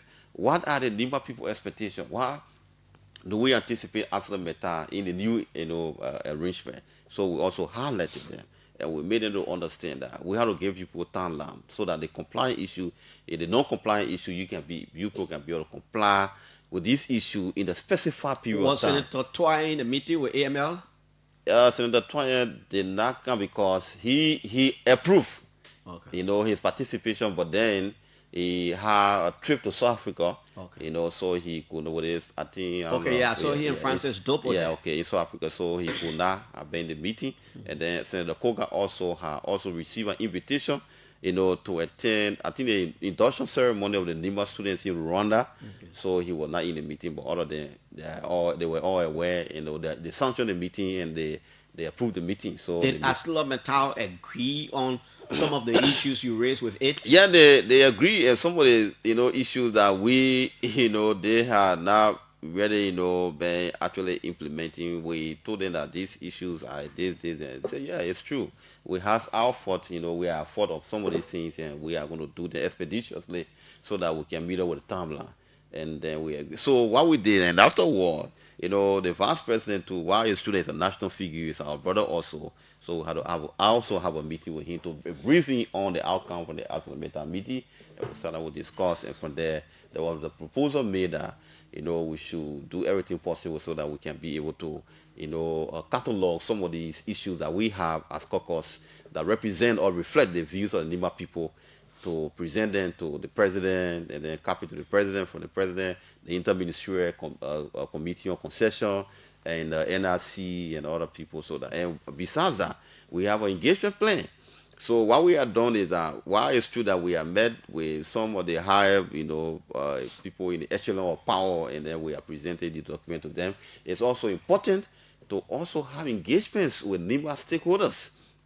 Mind you, if we don't do that, you know, we'll receive some latches tomorrow that, on the basis that why you people, you know, we sent you people there, And what the kind of critical decision you were about to make, you didn't consult us. So what we are playing as caucus is that in the soonest possible time, by this week or early next week, when we, govern us on funding, we're going to go back to our respective districts, the 3 affected districts in Nima and all the other districts in Nima. We're going to have, stakeholder meetings, to be able to unveil what we have cataloged and presented to the president. We're going to present them to them so that in 2 phases, the non-compliance issue and what are we anticipating the new MBA, so that we can be able to inform them officially that these are the decisions that reflect the views and aspirations. What did the company say particularly about the road from Sanikore to Yekepa? Yeah, they are going to do it. They are going to do it. Yeah. Okay, that's a good one. Yes, now, I heard you say renovation work is about to take place. Yeah. You had a representative directly representing the Yekepa area. Are you thinking about providing some kind of sensitization or awareness? Because man, you all the time will say, Aslameta, I want to do that. Aslameta, when the company gets ready to do renovation and or construction, it's going to be a tough decision. People will have to leave. That's a paradox of the issue right now, the situation right now. We have been advocating the Aslameta, keeping Yekepa to that level, and this that is happening, and then they wrote us that, oh, gentlemen, we have, agreed with your advocacy that on grounds that we are not been doing much in Yekepa, so there's time that we as a company can do these things in Yekepa to renovate some of those areas gradually. But then for area B, we are ready now to execute. Now they wrote a letter of eviction, the eviction notice to the occupants of that place. And then when the letter of eviction was written, they call us as also their representative that they notice, it's good. They get a this notice to leave. Vacate. Now they have been calling that the time they tell the notice is very short. They are calling for extension in the town. And so I sent a commissioner from Kianfo. Kianfo is a township. It's a unification township. Yeah, it's a township. So we sent Cooper Girl, I think yesterday, to have a meeting with the citizens in Area B, and the meeting was successful. And then today I'll be doing a communication to answer the matter, because somebody. What do you want? What I want is that we always speak on the interest of our people. Extension? Maybe. But what really is happening is that they themselves, they sometimes ago they had some discussion with them, and they saw that they're going to get a small repackage or get a small thing, resettlement package, so that they can be at least have something for themselves to go. And some of the people who are in our place, they are all workers. There are some of them are contractors also and workers. So I think on the basis of that, I will do a communication with AML today, so that we can be all sit on the table to see what we can do, so that at least we don't, because at the same time too, we have to also provide security for the people. But if the people go out, Liberia, we can sometimes take things, we gotta do this and that, and then start protesting. It will not be a good thing. So we gotta diplomatically sit down, negotiate, let us do it behind the scenes, so that at least the people can just leave the place in quietude, instead of a situation that will create chaos. So I think we're on that negotiation also. Did I hear you say the caucus will do an official communication to Aslameta highlighting its position after the meeting? We have done that already. Okay, you've done that. Immediately after the meeting, when we had the meeting with them, and then we discussed, we highlighted, the non-compliance issue and our expectation in the new, MDA. So we catalog all these things, and we have forwarded to them, and they have looked at it and said, most of the points that you guys have raised are all genuine, authentic, and we are going to take serious consideration to that.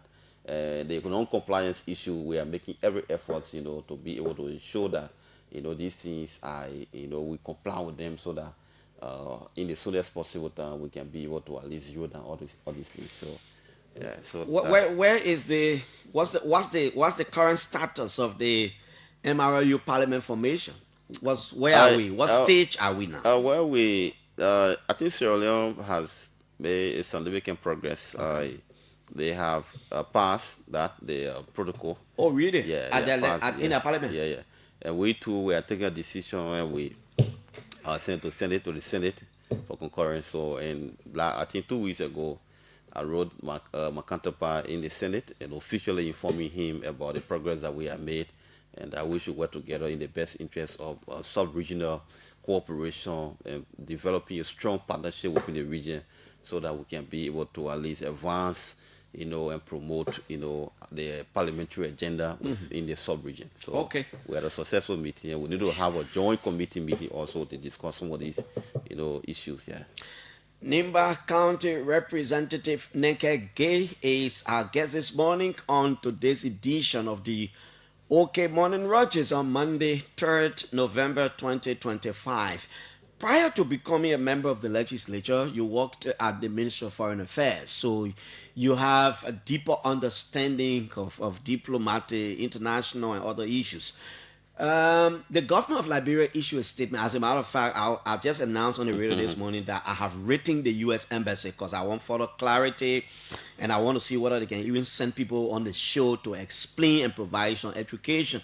What do you make of this government statement about the visa extension, or the visa extension process for Liberians wanting to go to America? Clarence, I think the move by the United States of America government to reciprocate the visa issuance issue is a significant milestone in the corridor of our diplomatic relations with the United States of America. There have been series of complaints. Lawmakers, could you imagine lawmakers have been denied from last year? Some lawmakers were denied visas, and the engagement have been, ongoing. Many times, some lawmakers will call me, man, this thing that your minister is doing, you had the oversight responsibility of the Ministry of Foreign Affairs. The woman saying that there, they deny of visa. These things are happening diplomatically. It's not cool. We have huge members of our constituents in the United States of America. We need to go sit down with them to discuss some other basic issue, to have some, district development issue with them. And these things are happening. So have been happening. So we wrote the Ministry of Foreign Affairs on the basis of some of the complaints. Constant denial, lawmaker, this and that. Sometimes, we thought, even myself, last year when I was going to the U.S. for the General Assembly, when we were there, I was given one more visa.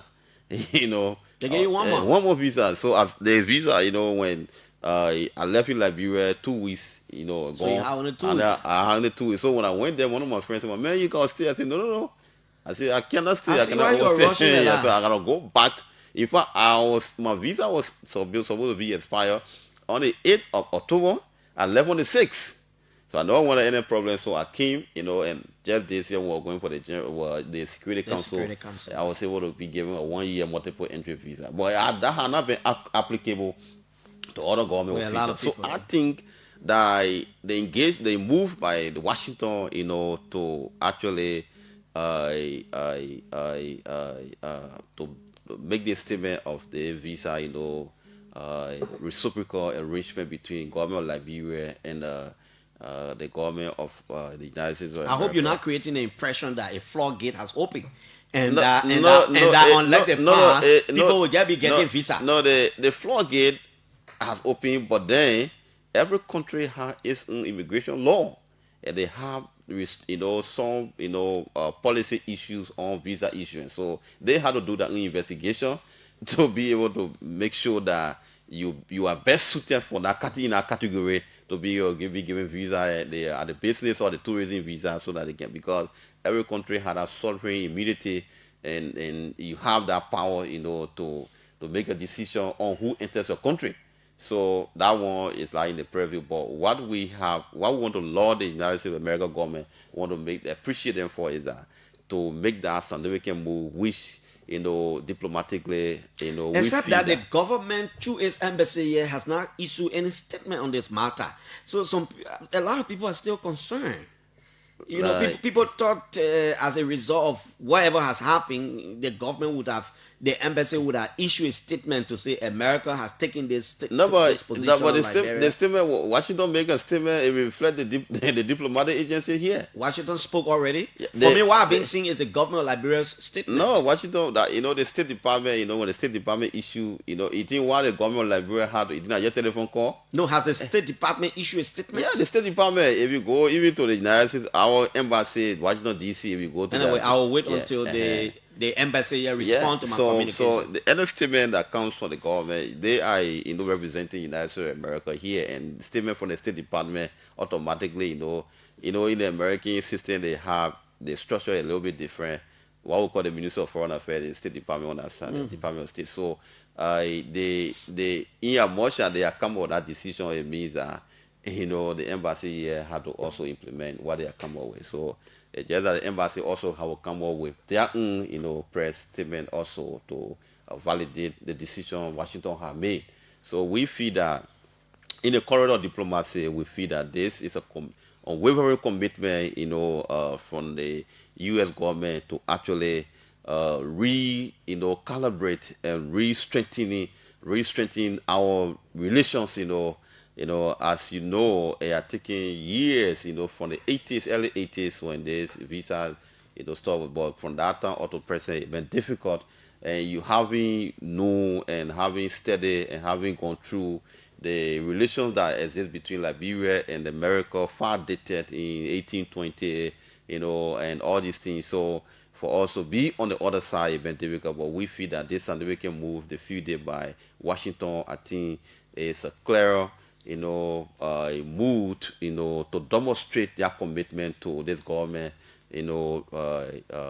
foreign policy agenda, as we deal with other countries. And moreover, Liberia right now Liberia was elected on the Security Council, and we are sitting right now on the global, table making decisions on behalf of other countries. So we should be treated with some other, level of respect. So, and on the issue about the statement from the government, a friend of mine from Washington, I've been reaching out, and he said to me that apparently the embassy in Liberia hasn't released a statement because of the U.S. government shutdown. So they are not updating their Facebook page regularly. They would have done that. So let's see how it works. Like I said. Yeah, go ahead. Yeah, so long the decisions are being approved by the State Department automatically, So we want to, I want to also extend my appreciation, for to the powerful Minister of Foreign Affairs, who we have been working together closely, and she actually been working closely with the Senate Committee Chair on Foreign Affairs and the House Committee Chair on Foreign Affairs, and we feel that this move.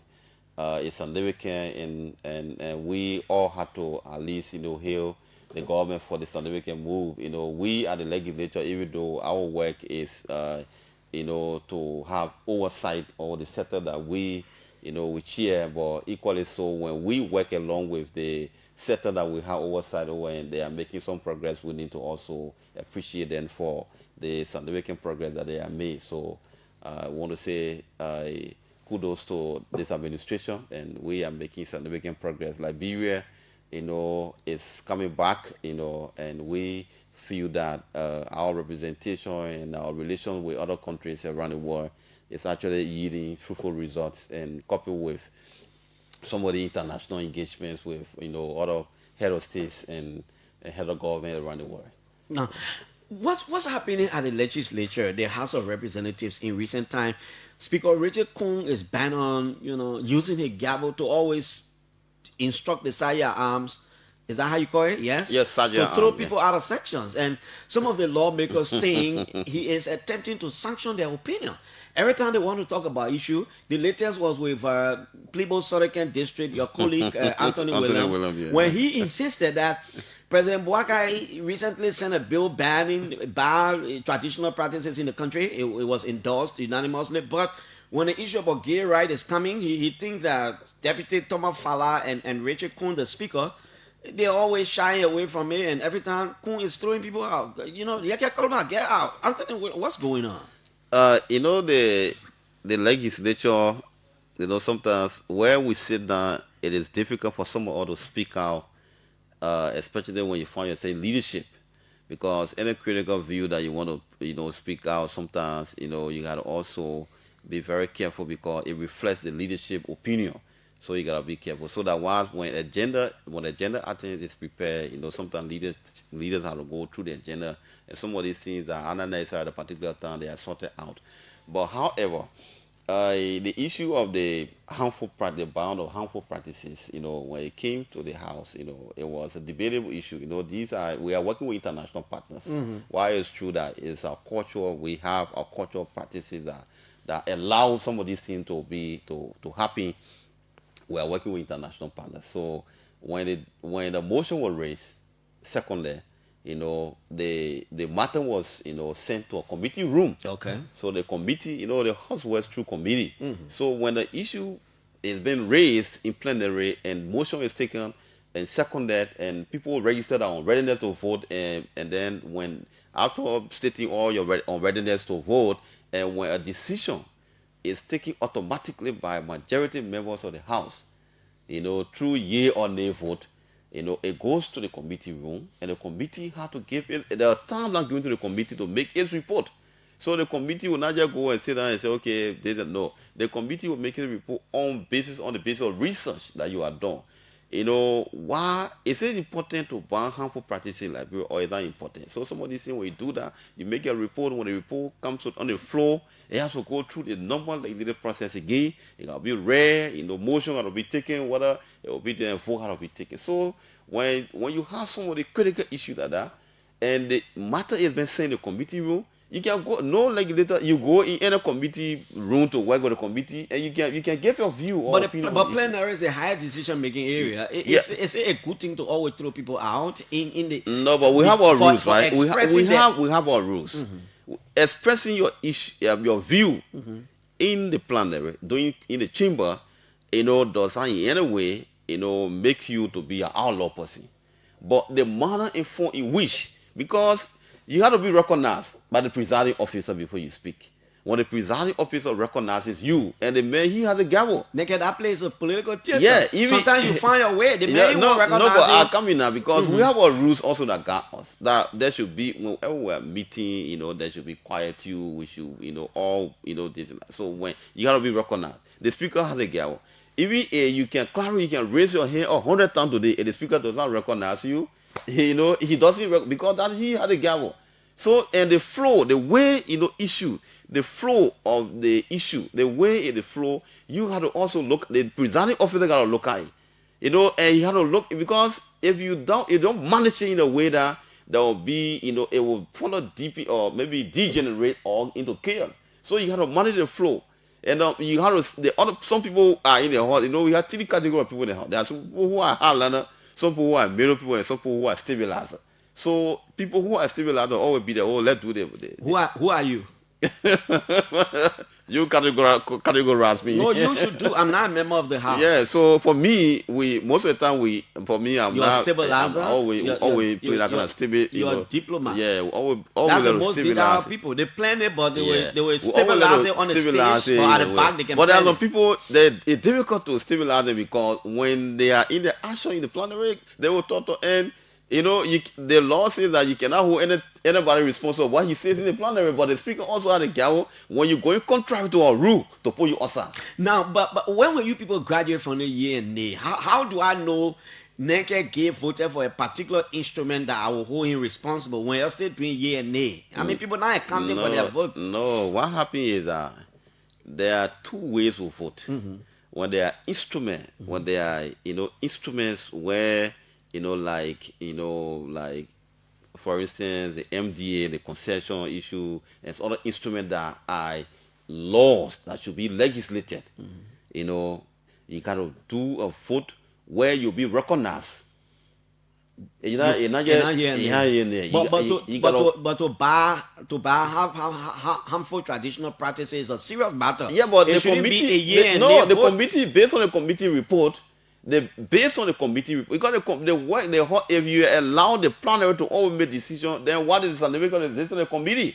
The committee, the reason why the committee are relevant is that because when any issue come up when it had to do something with the gender sector or maybe educational center. It has to be sent in the committee room. No, but that's and not then, my point, Representative Gay. No, My so when point they is, eat, it goes to committee room, committee takes a decision, then it comes to the plenary. committee will not make a decision. Okay. The committee cannot make a decision. The committee is coming with recommendation. Okay, committee recommends. It comes to plenary the for plenary decision. make a final decision. So in making a decision on the harmful practices, why did you vote yeah and nay? We No. needed to know who voted No, against. a decision has not been taken on there. But The decision, I'm telling you that decision was taken to put the instrument in the committee room. Okay. And when the committee make its report now, the final decision will No, be I made. got you now. Yeah. So the hear and nay vote was whether we should take it there or not. So from that point now, when the vote was to pass it, there gotta be, you have everybody got to, if you are in favor, you gotta make your vote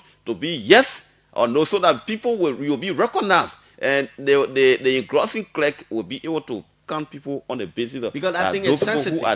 Those of you who represent so they will rural know, constituencies. at that point they will know, fairly that Clarence Johnson didn't vote for the instrument, and Nigga Gay voted for the instrument. And I hear and they know. Okay. So the issue about somebody instrument or somebody thing like for instance, any issue that comes right now on concession, you can send it to investment and concession committee, yeah. and they will make that report and make the recommendations to the plenary, for decision to be made. The committee cannot make a decision. Committee will only recommend a plenary. A plenary will make a decision. When do you invite experts for expert opinion? Yeah, when there are some critical bills, when there are some critical bills, then you that need public opinion, and some hearing that are critical. You gotta call, you gotta open my the question, committee. my question is from the background. Look, for example, when you're discussing mining, that is very cardinal to the growth and development of Liberia. All the people on the committee may necessarily not have mining degrees, so they may not understand. Because sometimes to understand the issue, That's what I'm saying. One minister, sometimes to understand the thing, not just about the English writing. You will read it, but the subject matter. Yes. So why you don't you think it's appropriate, even at the committee level, you invite some experts to guide the committee process? Because when it comes to plenary voting, what you saying? We have been doing it, and it is something that is part of our function to call for public hearing when there are critical national issues, that you will allow the expert opinion of people who understand the sector and who may have their own personal opinion. You open the hearing for the public to participate. The civil society organizations, some other experts in that particular area, they will come and get an expert opinion, and that will also help the committee to guide the committee to make its report. Even though sometimes the experts' opinion don't matter. No, it matters. It matters. You call them just that for decision the making sake of calling because them. when you are legislating, law is not just for you; it's for the country. That for the is citizen. supposed to be. That's what we've been doing. So for you to sit down here and say we're not been doing, we have always had. If it was that way right now, people would not still be crying on the mining laws of the country. They say some of the mining agreement, the mining laws are bad. They are terrible. Those laws, people work on it in committee room, it came to plenary, they pass it, but people still complain. No, that's what we have, some of us have, our argument that we have raised, and we need to do that is that, like for instance, Clarence Johnson proposed a bill. And that bill, we who work in the place, most of us were political actors. Some of us, we do not understand the legal ramification, legal implication of that bill.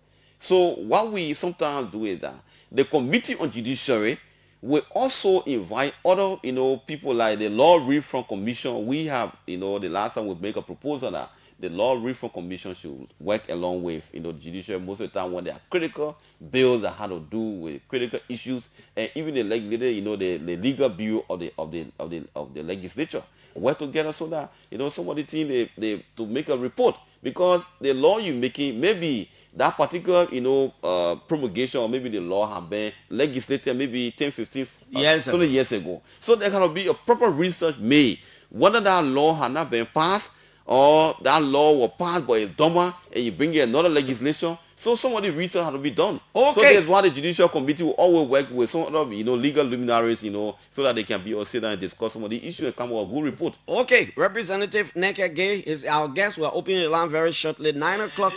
While the judicial committee in the House of Representatives is almost like a Mayfielder. Neka, those judicial committees have been there and bylaws have been passed. It might not be the 55th. When you say bylaws, I don't understand how you call bylaws. We know how judicial committee here, when they say out of 66 agreement, almost is the file by. We had judicial committees here at the legislature. Yeah, that's the point I'm making. So under the administration of Richard Kuhn, we are different. We look forward to seeing the difference. Yeah. Okay. This is the OK Morning Rush. One of Neka Gay's constituents in Reverend Emmanuel Clarence Jonah from Camp 4 Redeemer Baptist Church is following. Reverend, good morning. 0777-700-995-555-995-995. We're taking it up to 10 o'clock when former Speaker Funati Kofa will come here as our guest. Hello? Good morning. No way we go to the other line. No time to waste. Hello? Yeah, good morning, Clarence. Yeah? Okay, my name is Marcel. I'm from Babuli. Yep. We want to thank the Honorable Mayor in studio. Why is it true that these laws are made for our betterment? Or there should be proper examination of some of these things that the instrument like OPAS. Like the concession agreement that is to come out. They do not look at the healing point.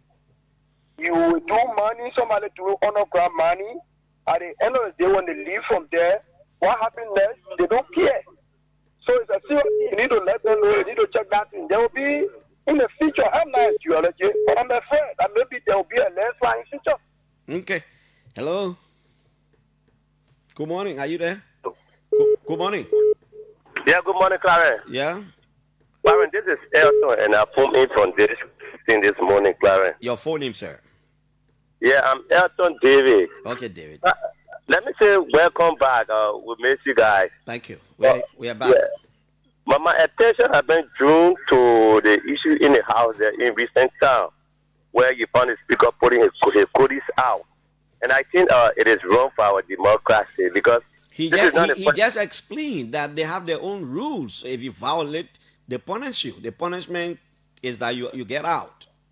Yeah, but I think the Speaker should have second term because he is a leader. When you start putting your friend out at the end of the day, you not let them to explain their in. Because they are there to represent the Liberian people. Every time we go to section, you put in your friend out. I think under his leadership, the country is not moving nowhere. So I'm asking the chairman on foreign affairs, at least, sometimes you people should call the Speaker indoor and have conversation with him on these things. Okay. Hello? Good morning, Clarence. Good morning, sir. Clarence, let me say good morning to you. My name is Father Bleedy. This morning I called from District 16. Clarence, the lawmaker is smart. I admire his brilliance, but it comes to high level dishonesty. Clarence, you can be in leadership when leadership is against the core issue, the people's will. You can critique leadership. This is why I admire former Representative Gabriel Nyika. He was in the president's office. He critiqued the president as it relates to the president, the issue that involved into Brandon Samuka. But basically, let me come to the situation that has to do with the Foreign Affairs Committee. That has to do with the visa for 3 years. You said it and he expanded on it. Karen, there's no boast. There's nothing. If the issue of visa issuance has increased from 2 to 3, then we can celebrate it. But somebody said they gave a 3-year visa. If the people were issuing in a year, if they were issuing 2 visas and now they have increased issuing the issuance of visa to 4, we can celebrate. Secondly, the more issue, the core issue we should be talking here, many of the young people are now suffering from the situation of the USAID countdown program. Somebody issue a visa for 3 years. What does it mean? Our leader will be able to look in the faces of our counterparts and say, no, you know what the USAID program is doing? I can call 100 students that were benefiting from USAID program today, they are out of school. I can call today the sector that USAID program are hitting. Then on our Neka Gay, we have some respect for, we come on the radio and say, oh yes, our counterpart will having foreign relations. That is not enough. And okay. Sir, that is not enough. Hello? Good morning. Call me Piso. Good morning, sir. And this is the Jible Yeswa, Piso. Jible, go ahead. And let me give glory to God that, and thanks to the OK family, Clarence Jackson, manager, Julius Chair, Trukon Repu, and the rest of the crew at the OK FM. Thank God that you guys are back. At least we'll be having news and we'll be having information, independent information. Welcome and thanks to all of you. Thank you. Okay. Thank you, Jible.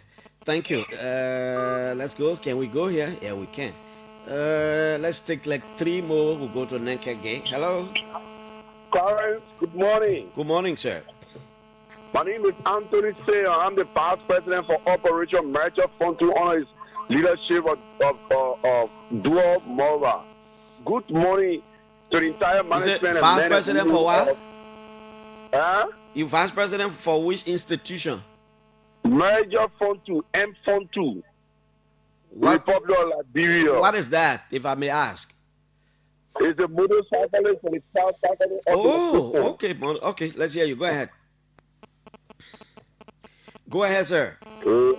You still there? I'm not caught. Are you there? Oh, your money feeling here, man. Start talking. Hello. Good morning, Clarence. Good morning. Good morning. Yeah, I said good morning. Let's hear you. Thank you, Piso. Let me say welcome back on show. We have been missing the voice, the golden voice of Clarence Piso. Thank you, man. Thank you. Let me say good morning to my lawmaker in studio. My name is Emmanuel M. Guzem. I'm the Secretary General of the National Youth Congress of Nima Kwado. My attention this morning, I've been drawn to the issue of asnometa. Again, we want to know why is the status of the county caucus when it comes to the engagement. The last time we listened to, we saw some posts from some member of the caucus wherein they said they met the vice president on the asnometa, they met the president on the asnometa, but the caucus had not come up to tell the Nima people what was the outcome of the meeting. And we are also hearing about the president's current visit in the foreign countries. He will be meeting with staff or executive of asnometa. So we want to know. That's my concern this morning. Okay, my brother. Let's go. Final caller. Let's go right here. Hello. Yeah, how are you? This Adama Kanen Joseph Walker speaking. Okay. Clarence, my concern to go to the representative. I don't know any because I had there. Concern about what kind of mechanism they putting together or you get called to start forcing the president. The president is old man. Don't forget about when the party is old. When you enough president, why you get called back? What the mechanism they putting together? But you get called back because I'm all getting there. Me, I saw. Even though I don't see my fire, but I saw. We must support the president. The second one, I want police representative to be the court. I don't even know Kuka. But I wrote this show for Nimba people. I said that a whole 4-day fast for Kuka to be senator. And I knew what I go. But I really want to see that man. I beg you. I want to representative me to see that man. Just to see him because I let it that big. Okay, thank you. Let's go back. Representative Gay, you listen to the concept. Okay, so with respect to the House, the Constitution gives right to the House to make its own rules. And under the rules, we have Rule 42.1 and .2 that talk about prestige and dignity of the House. So Rule 42.1 says every member shall at any place keep the prestige and dignity, of the House and refrain from, undesirable act.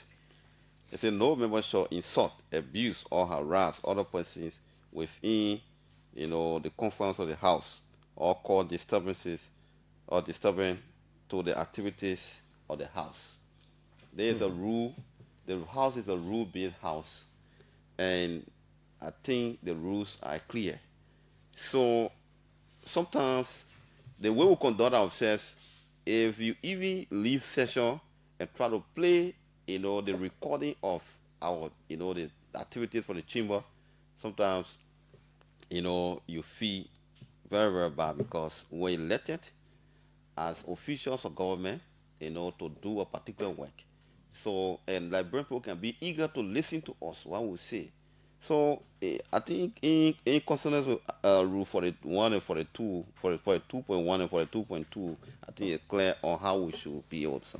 So on the basis of after the meta, issue where the caucus have not been able to uh, meet with the NEMA, yeah, it's true. And I think from the inception of the discussion, I think I emphasize that we have made a plan to engage the NEMA citizens in every electoral district in NEMA to have a meeting. Then we'll have a joint stakeholder meeting that will be able to inform our citizens on what have been unfolding. Because we don't want so that tomorrow they say, oh, when the Asylum Meta deal was power, when they want happening, what do people do? The people come to all these things that so want to get whatsoever discussion that we had a few times. We want to meet with NEMA citizens to engage them and be able to, be able to inform our people on these some of these things that we have discussed. And the Yaka Koroba issue, Yaka is a letter official. And the thing is that, we all have to be respectful to power, and because we also are elected. I will not see anybody abusing me or insulting me to be happy. The same way too, we should also be able to at least respect the head of state. He is a head of state, irrespective of your political party or your political affiliation. We should all, attach sanity and dignity to the high office. Except that the government is a beneficiary of that same kind of behavior of Yeke. So sometimes it is embarrassed now to engage Yeke. Yeah, Why would they say? So, Yeke did seem to President Weah. So there are some of us, they were now a good thing to do because we cannot, the highest seat. But you didn't talk it. You didn't speak out. I thought I was not in a position to speak out at that one, man. Diploma, you don't appear too much. At the time we were in the Ministry of Foreign Affairs, we couldn't talk too much on the radio. Okay. But now we're in the best position to say anything we want to say in conformity with the law. So, Yeke issue, we mentioned that we talk to him. But again, these people are a nephew or uncle. They will come at time, they will sit down like a Lofian, to sit there and discuss, some of these things so that they can forgive each other and move ahead.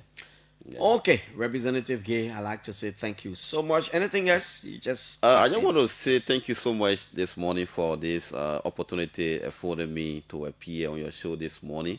And I'm grateful to the OK family for the level of work that you are doing. You are doing extremely well, to disseminate the information of people, the connection that you made with some other local radio station to hear, what is happening, in the nation's capital. I think it's a laudable initiative that we need to appreciate you for that. Thank you. Thank you.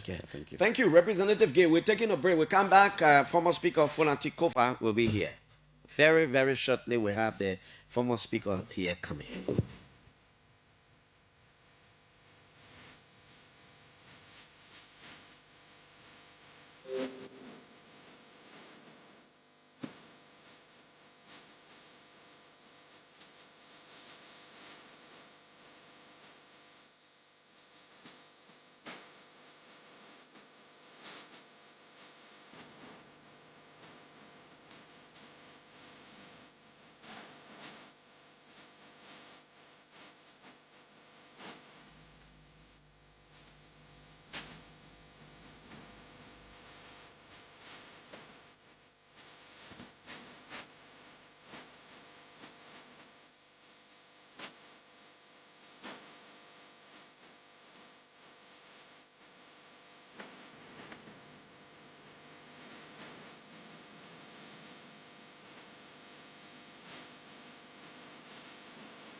Exclusively at tunesliberia.com.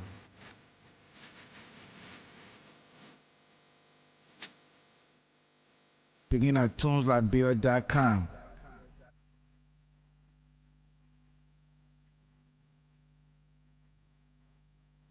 Begin at tunesliberia.com.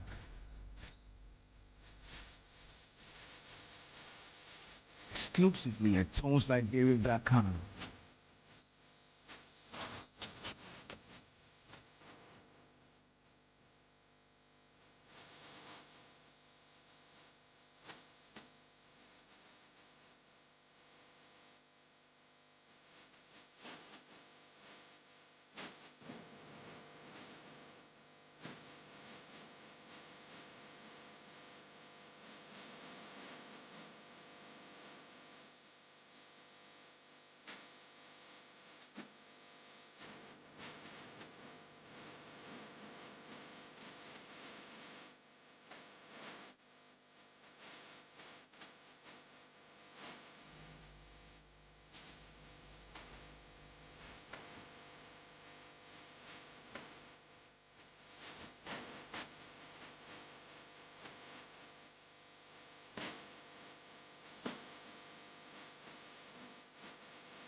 My people, your hello. Hello, Mr. Chairman. Tapla, why is the news today again? Well, the news is that the AFL is getting ready to recruit, qualify, and interested Liberians to join the army early 2026. Che, thank God, we have been waiting so long for this time, Tapla. Let me call my children Krubo and Wimanga, yeah? But wait, the AFL is not just taking anybody. Why you me again? Chebo, the recruitment process is free, no money business. You have to be a Liberian citizen from 18 to 35 years, be a high school graduate or college student, and must have your WAEC certificate. The AFL people say no WAEC certificate, no Johnny AFL, yeah? You must be physically and mentally fit. It means be well and strong, yeah? You must not get bad human rights record, criminal record, or other bad behaviors. The AFL people say they will check for all that want to. So, Tapla, all the things you talk, that all? No. To prove your citizenship, the AFL people say you must bring your national... Okay, welcome back to the OK Morning Rush. We took a little bit of musical break to find a way to get the former speaker here. The representative, Jonathan Fonati Kofa, is a lawyer. He's representing one of the constituencies in Grand Crew County. As a matter of fact, he's chair of the former ruling, now immediate opposition coalition for democratic changes headquarters construction project. Recently, they launched the project. It was graced by several of their supporters, and he's here this morning for us to talk that and more other national issues. He's been writing a lot on his official Facebook page, and so we'll talk about some of those. Councillor, good morning. It's always good to have you, man, but this is our first radio interaction. I'm grateful. It's a privilege. How are you? Okay, I'm good. I see today a lawmaker day. Yeah, I think so too. Honorable K was here. Yeah, I'm good. Thank you very much. Yeah. You're wearing a smile. Oh, why not? It's a great day. Even at the quad, you smile. Everywhere you smile. Yeah, I mean, I don't know if I have anything to worry about. God has been good. Life has been good. How's everything? Everything is good. Thank you. Wow.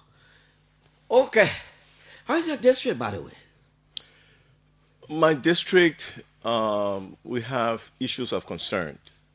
Unfortunately, we did not get our share of the 2024 legislative project money. Last year? Yes, and we are not making any progress in getting our 2025 project money, although others have gotten theirs. So we have to find alternative ways to see how best we can meet the needs of our people, because now legislative project have become a partisan issue. It's become a block issue where some of us are being punished for whatever the reason is by not giving our district the funds due to them. You go to LACE sends you to, you go to the House leadership, the House leadership sends you to LACE sends you to Ministry of Internal Affairs, and there's a whole bunch of mix-up there. But we have not gotten any of our district development funds, so we have to find alternative way to do it. Our immediate pressing need is a bridge in Jemboiti that we are trying to make sure that cut off a large portion of our population from commerce. We're trying to make sure we meet those needs. Was any of that done when you were speaker? How was it done before? So when I became speaker, the first year was 2024, was when I said, look, let's go back to LACE rather than give representatives money directly in their pocket. Let's go to the legislative, the LACE format where the project is identified and it's done, so it's transparent and it's accountable. It was that money that was placed in there, $50,000 per lawmaker. First it was $100,000, then it got reduced to $50,000 in the recast budget. That I never got. Why? I mean, I thought when it is placed in the budget, it becomes, in my word, in other words, the property of the district and the lawmaker to use the people money. But that question is mine too. We have a contractor we have identified. We've written 3 letters, and the funds are just not available. Other lawmakers have theirs. Who is not answering you, by the way? Nobody's answering me. I mean, nobody's answering me correctly. The House leadership is not answering. The LACE is not answering. And the Ministry of Internal Affairs is not answering. I mean, everybody will tell you, oh, we'll look into what we'll do, or they'll give you an answer that shifts the blame to someone else. I think we'll have to reach out to the Minister of Finance when he comes back to the country, because, Mark, I don't know whether he's here now, because most of the representatives who are complaining are the people who supported you when the removal situation came about, and they are complaining that because of that, they are being punished. And you say 2025, oh, you've not gotten it? No. I think 2025, nobody has gotten, because the money that was dispersed, in my understanding, people were now being told that it was used for speaker removal. That is what my understanding is. Whether that is true or not, other people will clarify that. But as far as I know, the 2025 has not yet come. I know you've been removed from office. No. Let me correct you. I was not removed. I resigned May 11th. I know you resigned from office. If that is the right word, that's the right word. In fact, yes. It's over now. You have a new speaker. Just in few words, right? We'll go to the CDC issue and the Oranto deal you talk about, and we'll discuss a lot of other issues. But just in few words, where do you think you went wrong? What happened? Just in few words. Clarence, you have to understand, I don't know if it's the issue of me going wrong. As the current speaker said, the regime was not prepared to work with someone in the opposition. They simply was not prepared. The speaker has said that over and over, that they simply were not prepared to do that. And so they use every muscle they can, especially the executive, to make sure that the place was ungovernable, forcing me to make a decision. Do we continue this battle, or for the sake of the country? I look at it like a Solomon scenario, okay? One group come and say, split the baby in half. We don't care. I got to look at it and say, this baby got to survive. The integrity of the house, the sanctity of the place, the integrity of the government structure was very important. And so I step aside from that. When the Supreme Court ruled that Fonati Kofa is the legitimate speaker, and the executive comes and says, we'll still work with the majority bloc, then at that point, I felt we were creating or preparing for a confrontation that was unnecessary. At some point, you were very comfortable with the president. I remember in one of your interviews, you said, somebody actually said, no, I don't think the president is playing any role. I don't think so. Well, Clarence, any statement I made was based on the information I had at the time. But I really don't want to litigate this issue, Let's move on. Where's the CDC headquarters project at the moment? The contractor will be in town this week. We'll submit the necessary paperwork for permits. We expect permit to be approved in the next month or so, and actual grounds going to be digging within that time frame. Oh, meaning the real project hasn't started yet. Okay. I thought right after that program, boots were on the grounds already. No, boots are on the ground in terms of doing soil testing, doing preliminary work. But the actual machine will not start digging the ground until the permit is issued. The contractor had to go do the building plans. There had to be some slight shift because we noticed there's a high tension wire and the rules regarding those. So after they came and made an additional assessment on the land, they went to make adjustment on the building plans and they will submit that. Okay. At the legislature, I was just asking Representative Neke Gay. I was saying to him, I'm concerned about the Speaker's recent action of always asking the Sergio Arm to ask lawmakers out whenever they were ready to speak out on some issues. It happened to Yeke, it happened to Anthony Williams. But he was telling me that, yeah, those actions are in conformity with your rules. I mean, there are times when you are deemed being disobedient or obstructing the flow, they ask you out. Are you concerned about the recent lawmakers just asking people out, the Speaker asking people out? And he said the Speaker is supposed to use his gavel. I'm concerned about the instability in the House. Of course, that's a major organ of government. I wouldn't like to give a voice of public opinion simply because anything I say, Clarence, will be the result of it will seem like crying over spilled milk. So I wish the leadership well. I'm concerned about the stability of the House, but I will leave them to do what they think best. Okay, let's move now to some of your writings. You wrote 6 days ago, you said, regarding the president's 3 bills submitted, I will support the Total Energies Production Sharing Agreement and the HPF Concession Agreement.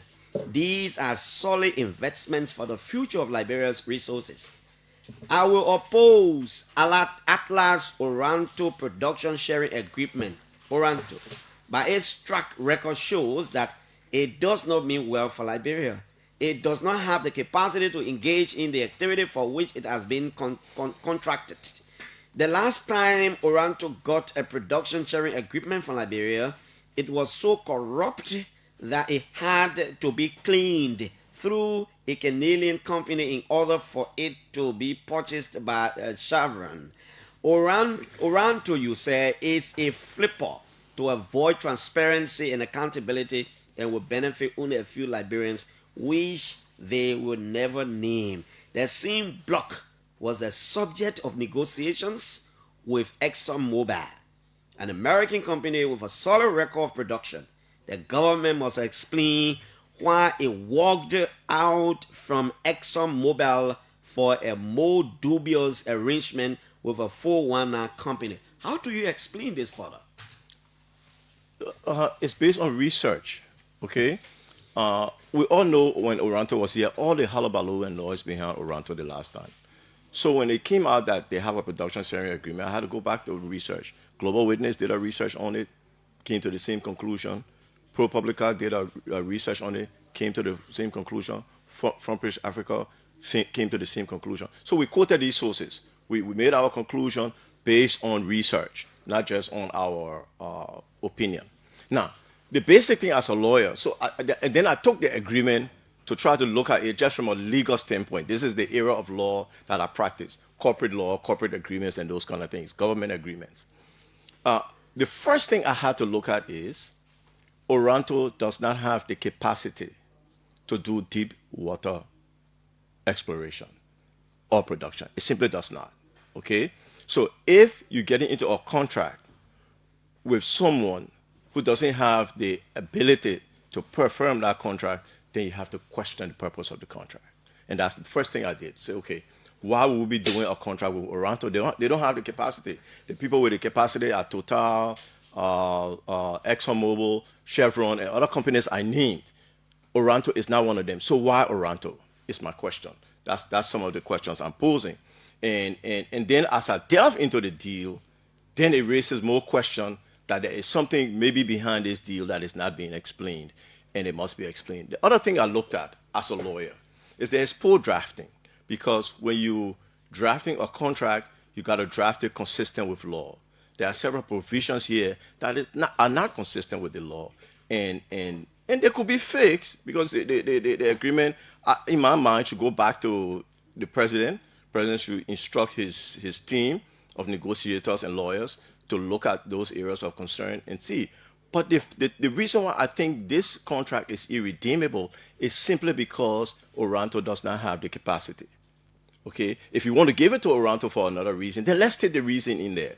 Okay, let's say it. We're going to give it. I mean, somebody called me and said, oh, that's regional allocation. And so, Nigeria did very well for Liberia. I agree. Let's say that. Let's say to Nigeria, because you did so well for us during our civil crisis, you brought boots on the ground, so many lives were lost here. We want to give you 4 oil blocks, Nigeria, right? Then we give it to them. If they give it to Oranto, that's it. I would be in favor of that arrangement. But to do a production sharing agreement with a contractor who does not have that capacity raises concern. If you wanted to talk about some of the reasons why you think the agreement is inconsistent with existing laws on the ground, what are some of the examples you share? Well, let me just look at something. Let me just look at some provisions here. I'll just give you a few, maybe 1 or 2. Okay. The first thing is, and someone said Oranto's signature bonus is $12 million. That is completely untrue. Okay? In section 16.3 of the proposed agreement. Mm-hmm. It says signature and production bonus.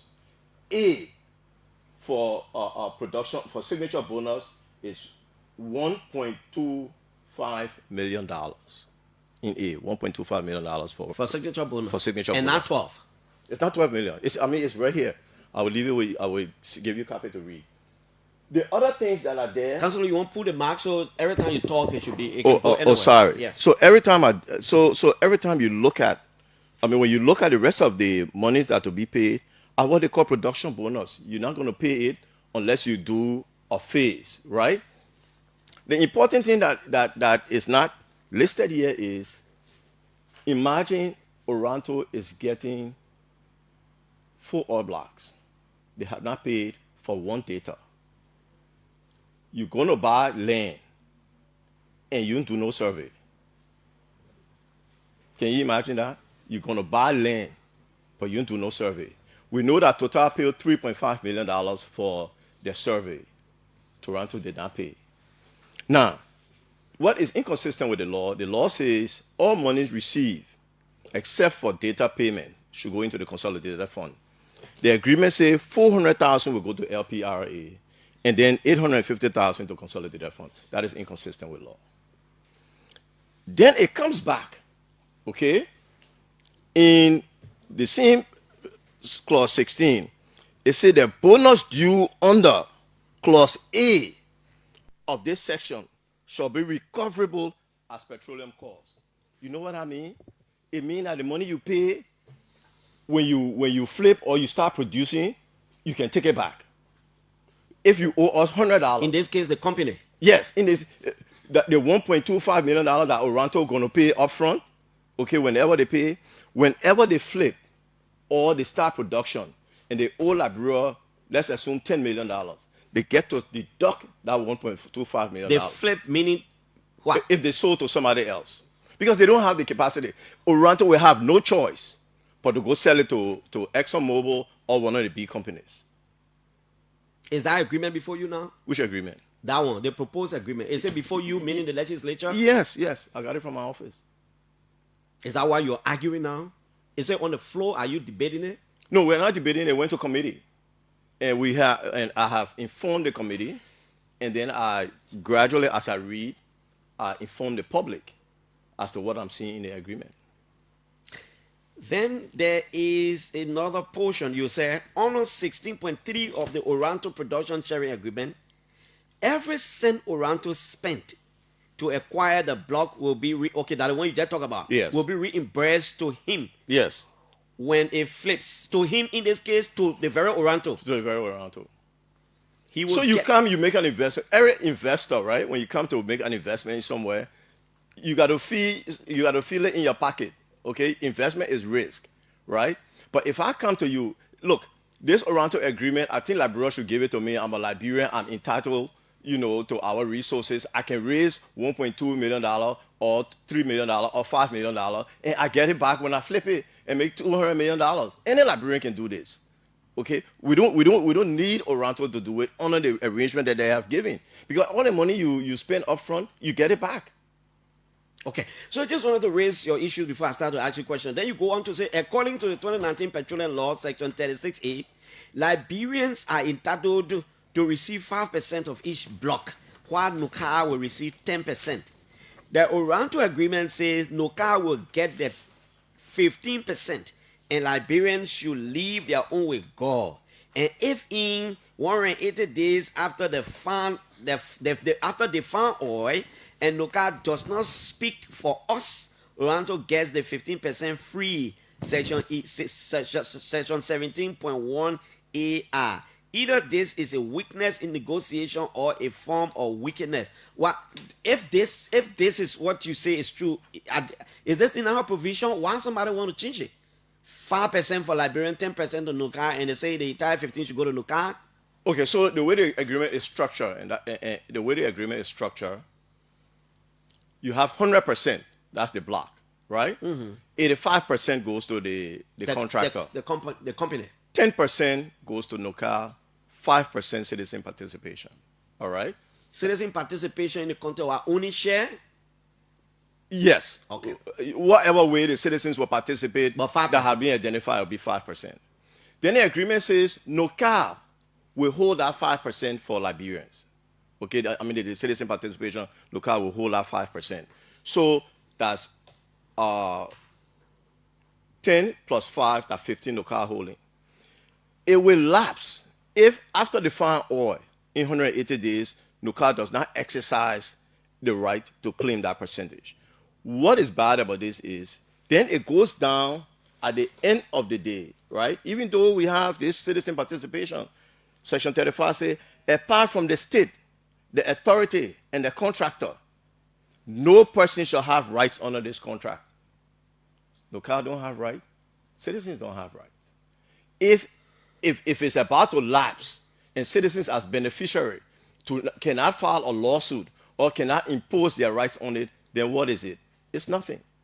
So it's an empty gesture.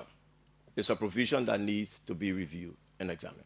Now, even though a former speaker, but as a member of parliament, very influential, how do you intend to do this thing? Isn't committee where it's going to come for debate? I mean, in the midst of all your reading, you're going to debate this thing. You should be forming a strong team now to oppose in the event it comes.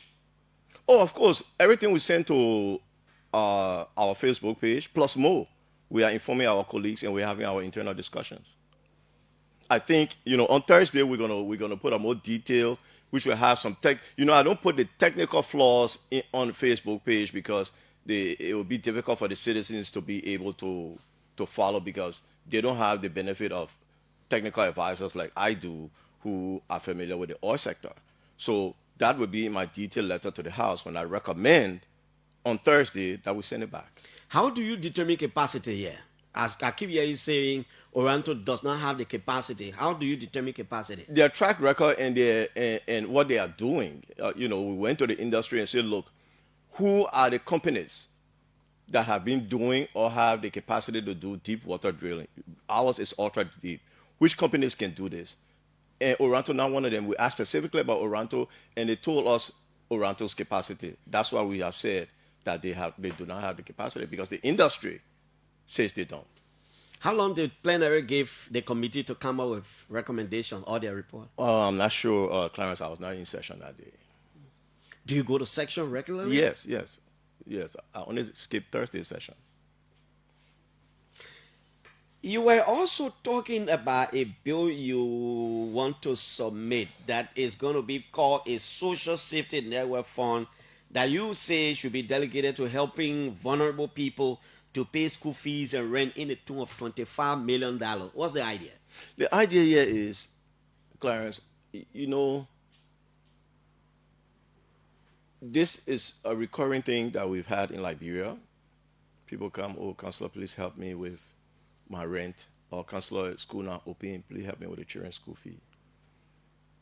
So if I had 10 people in the past, 2 or 3 used to do it. Now we get to the rate of 6 or 7. Coupled with the fact that you don't have to be a rocket scientist to know that things are tough right now in Liberia. Things are tough on Liberian families. And you know, it can't be, it should not be up to individuals to be philanthropic to be able to help people. Mm-hmm. This is why we have government. Even in the great United States, they have food stamps, they have other social programs that assist citizens. Because as a Liberian citizen, there are certain places government should not allow you to fall below, even though we are a poor country. But there are certain things we can afford. So I sat down with some of my policy experts and said, look, let's look at our financial situation. Let's see if we can provide relief. So we think $25 million, though it's a drop in the bucket, it's a start, okay? What we are designing now is the program of how it can be allocated. But I think government must be sensitive. We in the government must be sensitive enough to understand that it's tough right now on our citizens, okay? And we may say, oh, give me the money, but if you give me money right now, I will give it to the people who I know. That's not a fair, equal distribution. We are pretty close to the thing where Liberians say, you'll sell the country and divide the money. That's not what I'm saying now. But I'm saying some of that money that come into this country, help your fellow Liberians out. And that is the intent of this legislation. What's the idea? Pull it through an institution and because sometimes you got to be careful with these kinds of initiatives. Agreed. You look at the intention very well. Agreed. Sometimes the end result is going to bring a lot of hello ballo. What's your idea? Pull it through? Okay, so as a lawyer, I really do not reinvent the wheel. I try my very best not to reinvent the wheel. The United States used to do, and it has been taken over, I think, by some other countries, used to do cash transfers, right? Social cash transfers to poor families, all right? So there's already a system that is set up. All you have to do is expand the capacity of those who are administering that system to be able to administer other social programs. I would not be in favor of a purely government entity because then it gets all kinds of things. So those who are already doing it under the social, the cash transfer program, try and increase their capacity, let the money be available, vouchers be paid to schools, vouchers be paid to landlords, and they go to the Ministry of Finance or to the central bank or to whatever bank that it is and cash their vouchers based on the qualification of the individuals. You're doing that this Thursday, or you've done it? No. So we've put the letter on the floor. We are designing the program to ask the legislature to include in the budget. As I look in your face and with some of the answers to my questions you're providing, it seems you're getting tired with something. It seems, in your opinion, we are not going anywhere. Am I correct? No, I can't say that. I can tell you individually, I'm exhausted, to be honest with you. You put a lot into public service. You come in here with a vision, okay, and certain ideas, and it does not work, okay, because of the nature of the society we have. So you can't continue to do the same thing if you don't get any results. So yes, I'm a little bit tired. You know, maybe it's time to do something else. You're not going to seek to retain your office? No. In 2029? No, I'm not returning to Capitol Building in 2029. You're on record? No, of course. You're not returning. Focus on your lawyer. I think 2 terms as a lawmaker is a good thing. I was fortunate enough to be elected by my colleagues as Speaker, short as it may be. I think it's a good record for me. Let others Is this the legislature you envisage I'm not talking about because you were removed. I'm talking about when you were planning to become a lawmaker. Did you think your colleagues and some other people would join you do it differently? Yeah, I thought we would have a more accountable body, a more transparent body. I thought we would have a body that is more robust in coordination with the executive. When I say in coordination with the executive, not to rubber stamp everything that come there, but to challenge, to question, to pose, so that in the end, you know what people don't understand in democracy is almost like a courtroom. It's an adversarial system, the opposition and the ruling and the government in power. When they argue, the truth will eventually come out. Let me give you an example. You remember the yellow machine noise that came? Mm-hmm. Few people know what happened, right? But it was actually a negotiation between the executive and the legislature. When the noise came, as I usually do, I called the president, I sat and talk about it. And Grisby, who was the point man, the focus man, when I can't get the president, I call Grisby. Grisby will come to my office, okay? After discussion, I told him, and after we sent for them, right? And then the president sent a letter on what it was. I told Grisby, frankly, Grisby, you don't send it here when I pass here. With, you said that to him? Yes. Okay. And they found another way. And as a result of that negotiation between us, discussion, background, okay, the cost of that yellow machine reduced from 80 million to, I think it's 21 million 22, now. 23, somewhere around. Exactly. Okay. That is what I envisaged. That we will coordinate, but we will maintain our independence and our grounds. I don't think we were successful in that. Have you given up on Liberia's governance and democracy? I can never give up on Liberian government and democracy, and that is why I continue to remain active and engaged. The role I play may be different. You could come back in another form, not necessarily a lawmaker. I don't know what that form is. It's still early. The only thing I know is I'm not returning to Capitol building. Whatever else God has in his plans for us, we will be submissive to it. Could you be a good president? Hey, look, when you talk about president and you list people along the level of popularity, I don't think Fonatikova comes in the first 100. So you erase that. So I like to be realistic. That is not in my plans. Grand Crew County Representative, former Speaker, Councillor Jonathan Fonati Kofa is our guest this morning. We're talking about the Oranto deal. He thinks the company lacks capacity to do what it says it wants to do in Liberia. The instrument has been faking up to the committee room, and he says it's a bad deal. They don't have the capacity. One other thing he's talking about is there is a provision of the law that 5% will go to Liberian. Now he's saying on the proposed arrangement, Nokai is going to take the 15% instead of take 10 and 5 for Liberian. We hope the coming days we can get people from the National Oil Company of Liberia to respond. When last did you go to your constituency?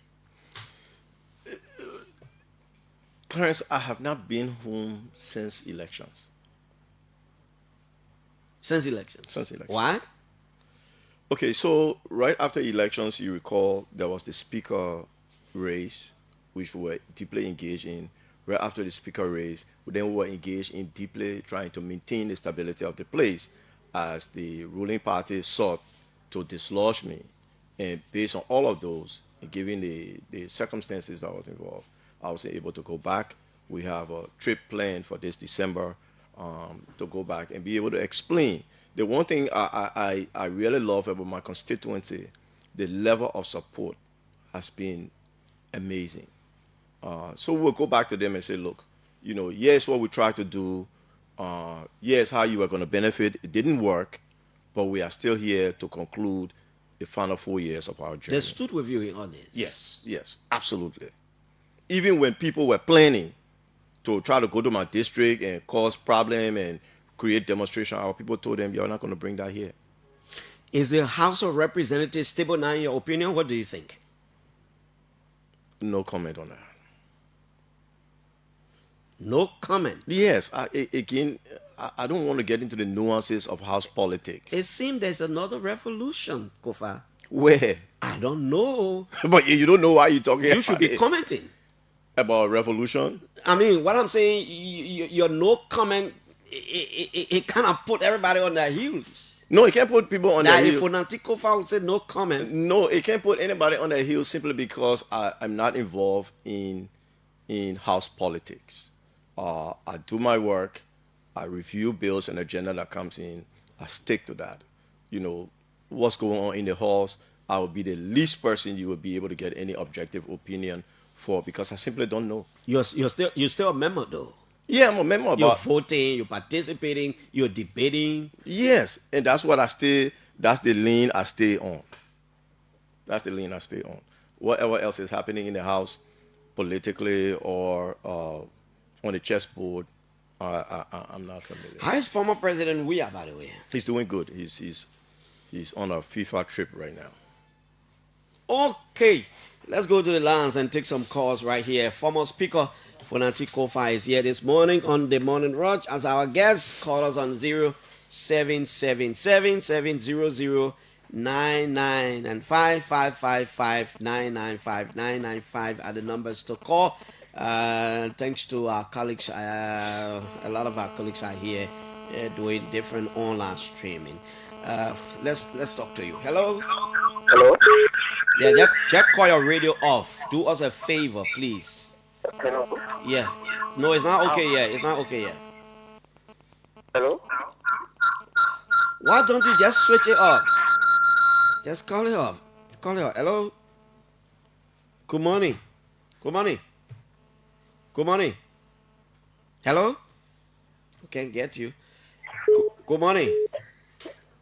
Tiso. Good morning. Let me say a pleasant good morning to the listeners following our broadcast this morning. I'm Christian. And I'm Christian. Pray for enemy by and I do join the conversation this morning for the headquarters of the Veterans Bureau. It's been a long time, Christian. How are you? I'm doing well, veteran. Let me appreciate you on the Baguba Avenue in Toho community. Mm-hmm. Well, let me appreciate the Honorables J. Fonanti Kofa and that of Piso for the brilliant analysis. Honorable, I just want to use this time to encourage you to fight hard and continue to fight for the Liberian people. We have been one person who have followed your track record. And we know that you stand from the people for the people. So I want you to fight hard. More especially this deal that is being started things within the corridor of the legislature. I want you to use your lobbying power as your colleague can be able to do the reporting on behalf of the Liberian people. Okay, let me take this call from Minnesota in the U.S. Hello. Good morning, Mr. Jackson. Good morning, sir. Is the show live? I'm getting different signals these days. I don't know how you got the programs. No. We were off the radio we were off the air for 2 weeks. We are back today. Oh yeah, back. Is this the former speaker in studio, right? Of course, yes. This is live. Go ahead. Oh, thank you very much. I'm Thomas William calling from Minnesota. Mm-hmm. Mr. Jackson, good morning to you and your studio guests. Mr. Jackson, do you know who is a Sunshine Patriot? I don't know. Who do you even call a Sunshine Patriot, by the way? These are temporary patriots. People who only support their country during fair weather. They are fair weather supporters. When things are right, yes, in their own interest, then they become patriot or patriotic citizens. They are Sunshine Patriots. These are people who have now dedicated service to their country genuinely and fair and dedication, commitment to country. These are people who refer to as Sunshine Patriots. You see, all what former speaker is saying, these are all very, very good points. He's raising, making sure this country called Liberia moves forward. Unfortunately, it becomes very difficult for critical minds to really absorb it and see it in a good fit. Because when you are given the opportunity, when you are in the power of change, if you are occupying a position where you can make significant change, and you did absolutely nothing, the only thing we remember Speaker Kofa for is audit. he wanted to audit the legislature, and the friends went against him. Like, oh, there's a man who served at least you can remember him for something. It means he stood up for something, yeah, right? They said audit. You remember, and audit that never happened looking at the 1979 arrest riot where people suggested that arrest price going on and walking. That's how his audit business looked like. But let me go to my point. This man was in opposition that he could effect change in the country. Deputy Speaker, there's a man who job we are saying budget, and the budget was passing less than 3 hours on as Deputy Speaker. You understand? So when he became speaker, he was now the head of the legislature. That somebody would say the vice president is a ceremonial position. So he was now the head of the legislature, and he wanted to effect change. The journey of a 1,000 mile begins with the first step. What did he do as deputy speaker and one of the ranking members of CDC, someone who could just walk across the executive marshal and talk about investment? We have a president now who is dedicated and committed in making sure Liberian people have what to do. Thank you, Chief. Thank you. Let's take other callers. We'll go to Paris in France and take another caller from France. Hello. Good morning, Clarence. Good morning to your studio again, Frank Gibson. I call from Paris. Frank Gibson, all the calling you can call here, my man. President Bouaga was in Paris. They had town hall meeting. I expected you to be over there to raise serious issue. I didn't see you. Yeah, I should have gone there, man, but I have very important thing to go do. Then to go sit and see Joseph Bouaga. No, but you should have gone there to engage him face to face, my man. Clarence, I have very important things to do than to go waste my time and see Joseph Bouaga sitting somewhere and just. You want to answer the question, they will tie you down because they will pick and choose people who they want to give the mic to. My man, you didn't go to the play, man. You didn't go there. Go ahead. Go stage manage thing. So I have very, very important things that will benefit. Okay, go ahead. Go with your point. Thank you very much. Honorable, I'm not talking much about the legislature because that place is not anything correct now. But something very important you said that caught my mind is the contractor is not in town, and there will be a bidding, and there will be a permit check. Knowing the kind of government that you have in Liberia, those people that are not even in favor of the CDC, I think you should have done all of that, Honorable, making sure the permit has been served to your contractor, everything is in place before announcing these things. Because I'm a little bit afraid. This government is going to delay some of these things, don't put in some technicalities to delay your project. I think you guys should rather be focused and make sure that this thing works very in line before a delay, because it's concerning. Okay, Frank. Thank you so much. Let's go back here. Let's get this. Hello? Good morning, Clarence. Yeah? Thank you very much. This is Achifana. Oh, Achi, it's been a while, man. Yeah, thank you very much. The first almost thing I want to ask whether the former prosecutor for the Silver Money case, as to whether as well he was in the former president of the President Selly's acting at the Ministry of State for Presidential Affairs. As well, I want to also find out as to whether he was the deputy speaker under the president. Yeah, he is the one. He's the one. I also want to find out as to whether he was the former speaker. But here is the point. If I were you, in interviewing all of the portfolio the brother had, why he said that he did not propose all of these issues at the time when he has the gavel of authority? Why not? Why it is true that it could be good to propose it now, but when you have the gavel of authority, it won't cause problem to raise these issues. So my point here is that if we have authority, we utilize it for the good of the people. When authority leaves us, we start coming out, we'll get challenges in order for us to solve this problem.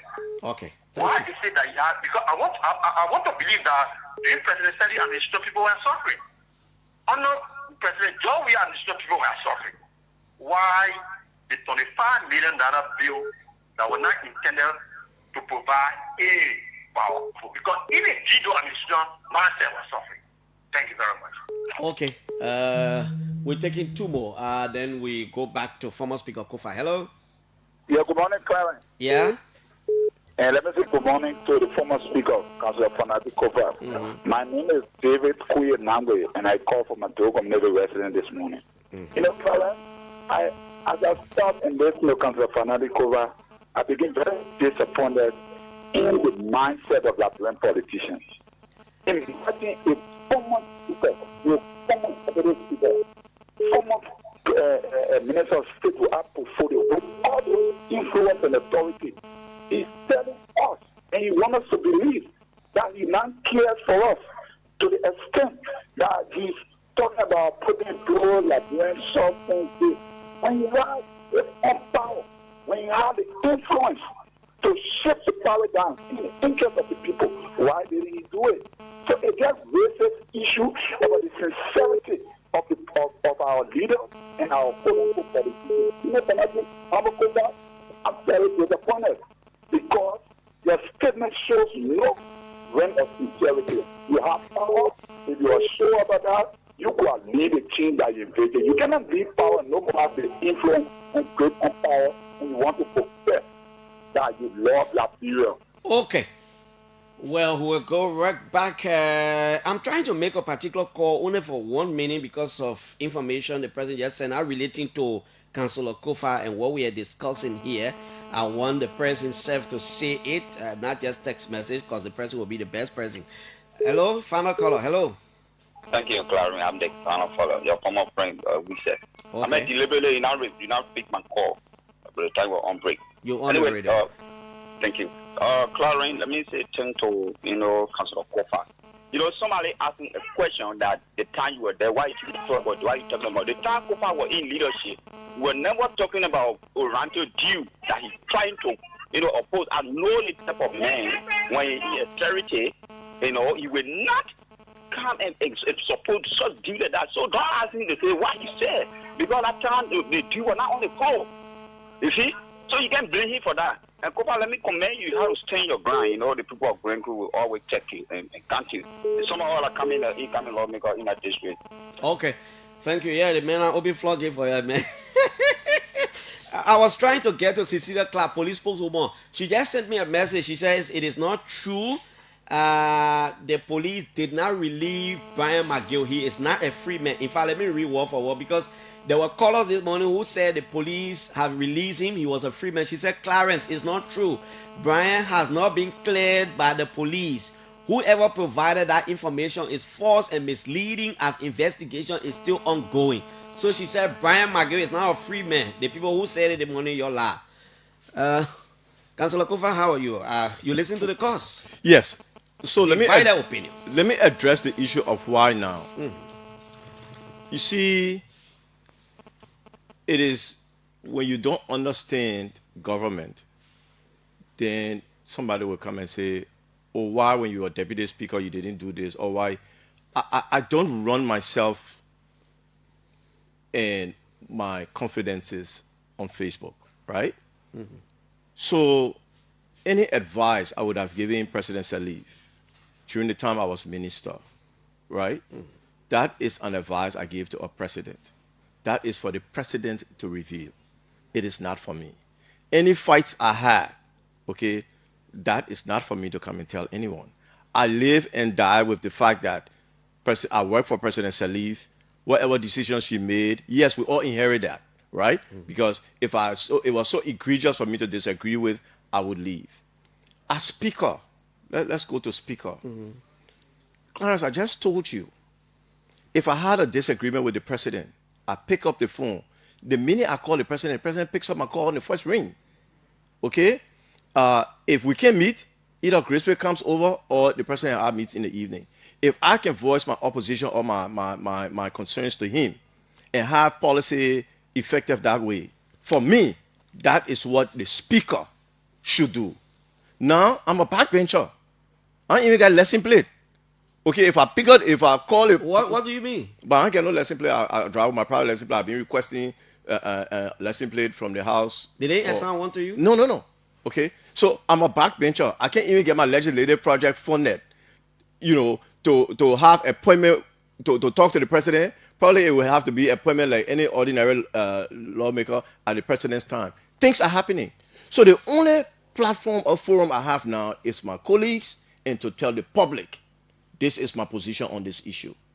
If I was speaker, no, you wouldn't see me going on Facebook and writing my concerns about the agreement, because I would call the very people who sent the agreement, even probably before the agreement came. I would have had the opportunity to review it and say, no, don't send that thing here, or change this, change that, change the other. All right? So the dynamics is the role that you are giving. Okay?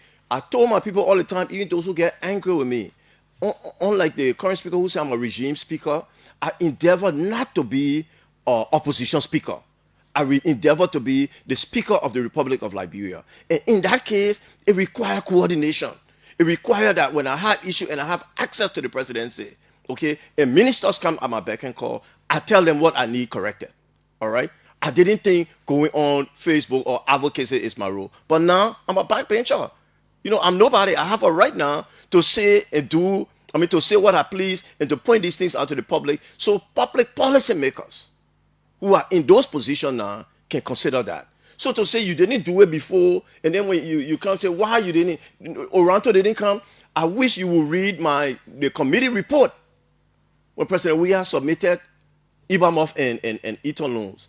The Judiciary Committee, which I had, okay, did a very detailed report on that, okay, recommending against it. So, you know, they didn't follow it, so you will come and say, oh, you didn't do that. My record is clear. Every advice I gave President Weah, every decision President Weah made, I stand by it because I was part of that government. Yes, you can hold me responsible. But I'm not going to tell you what position I'm in leadership, what position I took when the president was making consideration. Unfortunately, that is not how government is run. Why am I getting too many text messages and how to call it stuff, WhatsApp messages from people putting me under the impression that you are running as senator in Montserrat? I don't know where it's coming from. Look, I sit here, I just receiving a lot of text messages. I saw some, I think, flyers or what you call it. Clarence, I'm telling you, my plan. Your hand inside. Yes. Okay. It's not to return to Capitol building. Yeah, because I'm just getting a lot of messages. I am flattered that people would think that I should. Okay. But that is not within my immediate plans or my path for myself. I have some personal development things I need to do. You know, I'm getting up there in age. I have some things I want to enjoy. I want to travel. I want to see my kids do well. I want those personal things. Since 2005, I've been involved in and around Liberian politics, you know, as a professional. Sometimes, you know, my goal is to see the CDC return to power in 2029. When that happens, I'll be happy to take a backseat. To take a backseat? Yes. you're leading a CDC project when the headquarters is constructed and completed and dedicated, and CDC comes back to power. Now you're pulling me under the pretense that you will take a backseat? I said I will be happy to. I don't know what I will be asked to do, but I will be happy to take a backseat if that happens. Because then what I would have been working for would have been accomplished. Councillor Kofa, it's been a wonderful time talking to you. I know we'll always have these opportunities. I will always extend you opportunities when I think it's time for you to come, man. But thank you so much for honoring our invitation to be here today. Thanks for having me, Clarence. Former House Speaker Jonathan Fonati Kofa was here as our guest this morning. He says, no. The rumor about senatorial race in Montserrat, Clarence, I'm going anywhere. Even the Grand Crew team, let them take it. I'm not going anywhere. You know, I'm aging now. I want to have some rest. I want to focus on my children, my grandchildren. I want to travel a lot and do other things. Jonathan Fonati Kofa says that on the OK Morning Rush. My name is Piso. Thanks to Poye, Blessing Rejoice Nameland, who was here with me this morning. Tomorrow is another edition. Just to let you know, we are here to stay. We are back. OK FM 99.5. Everything is okay. I'm Piso. Bye-bye.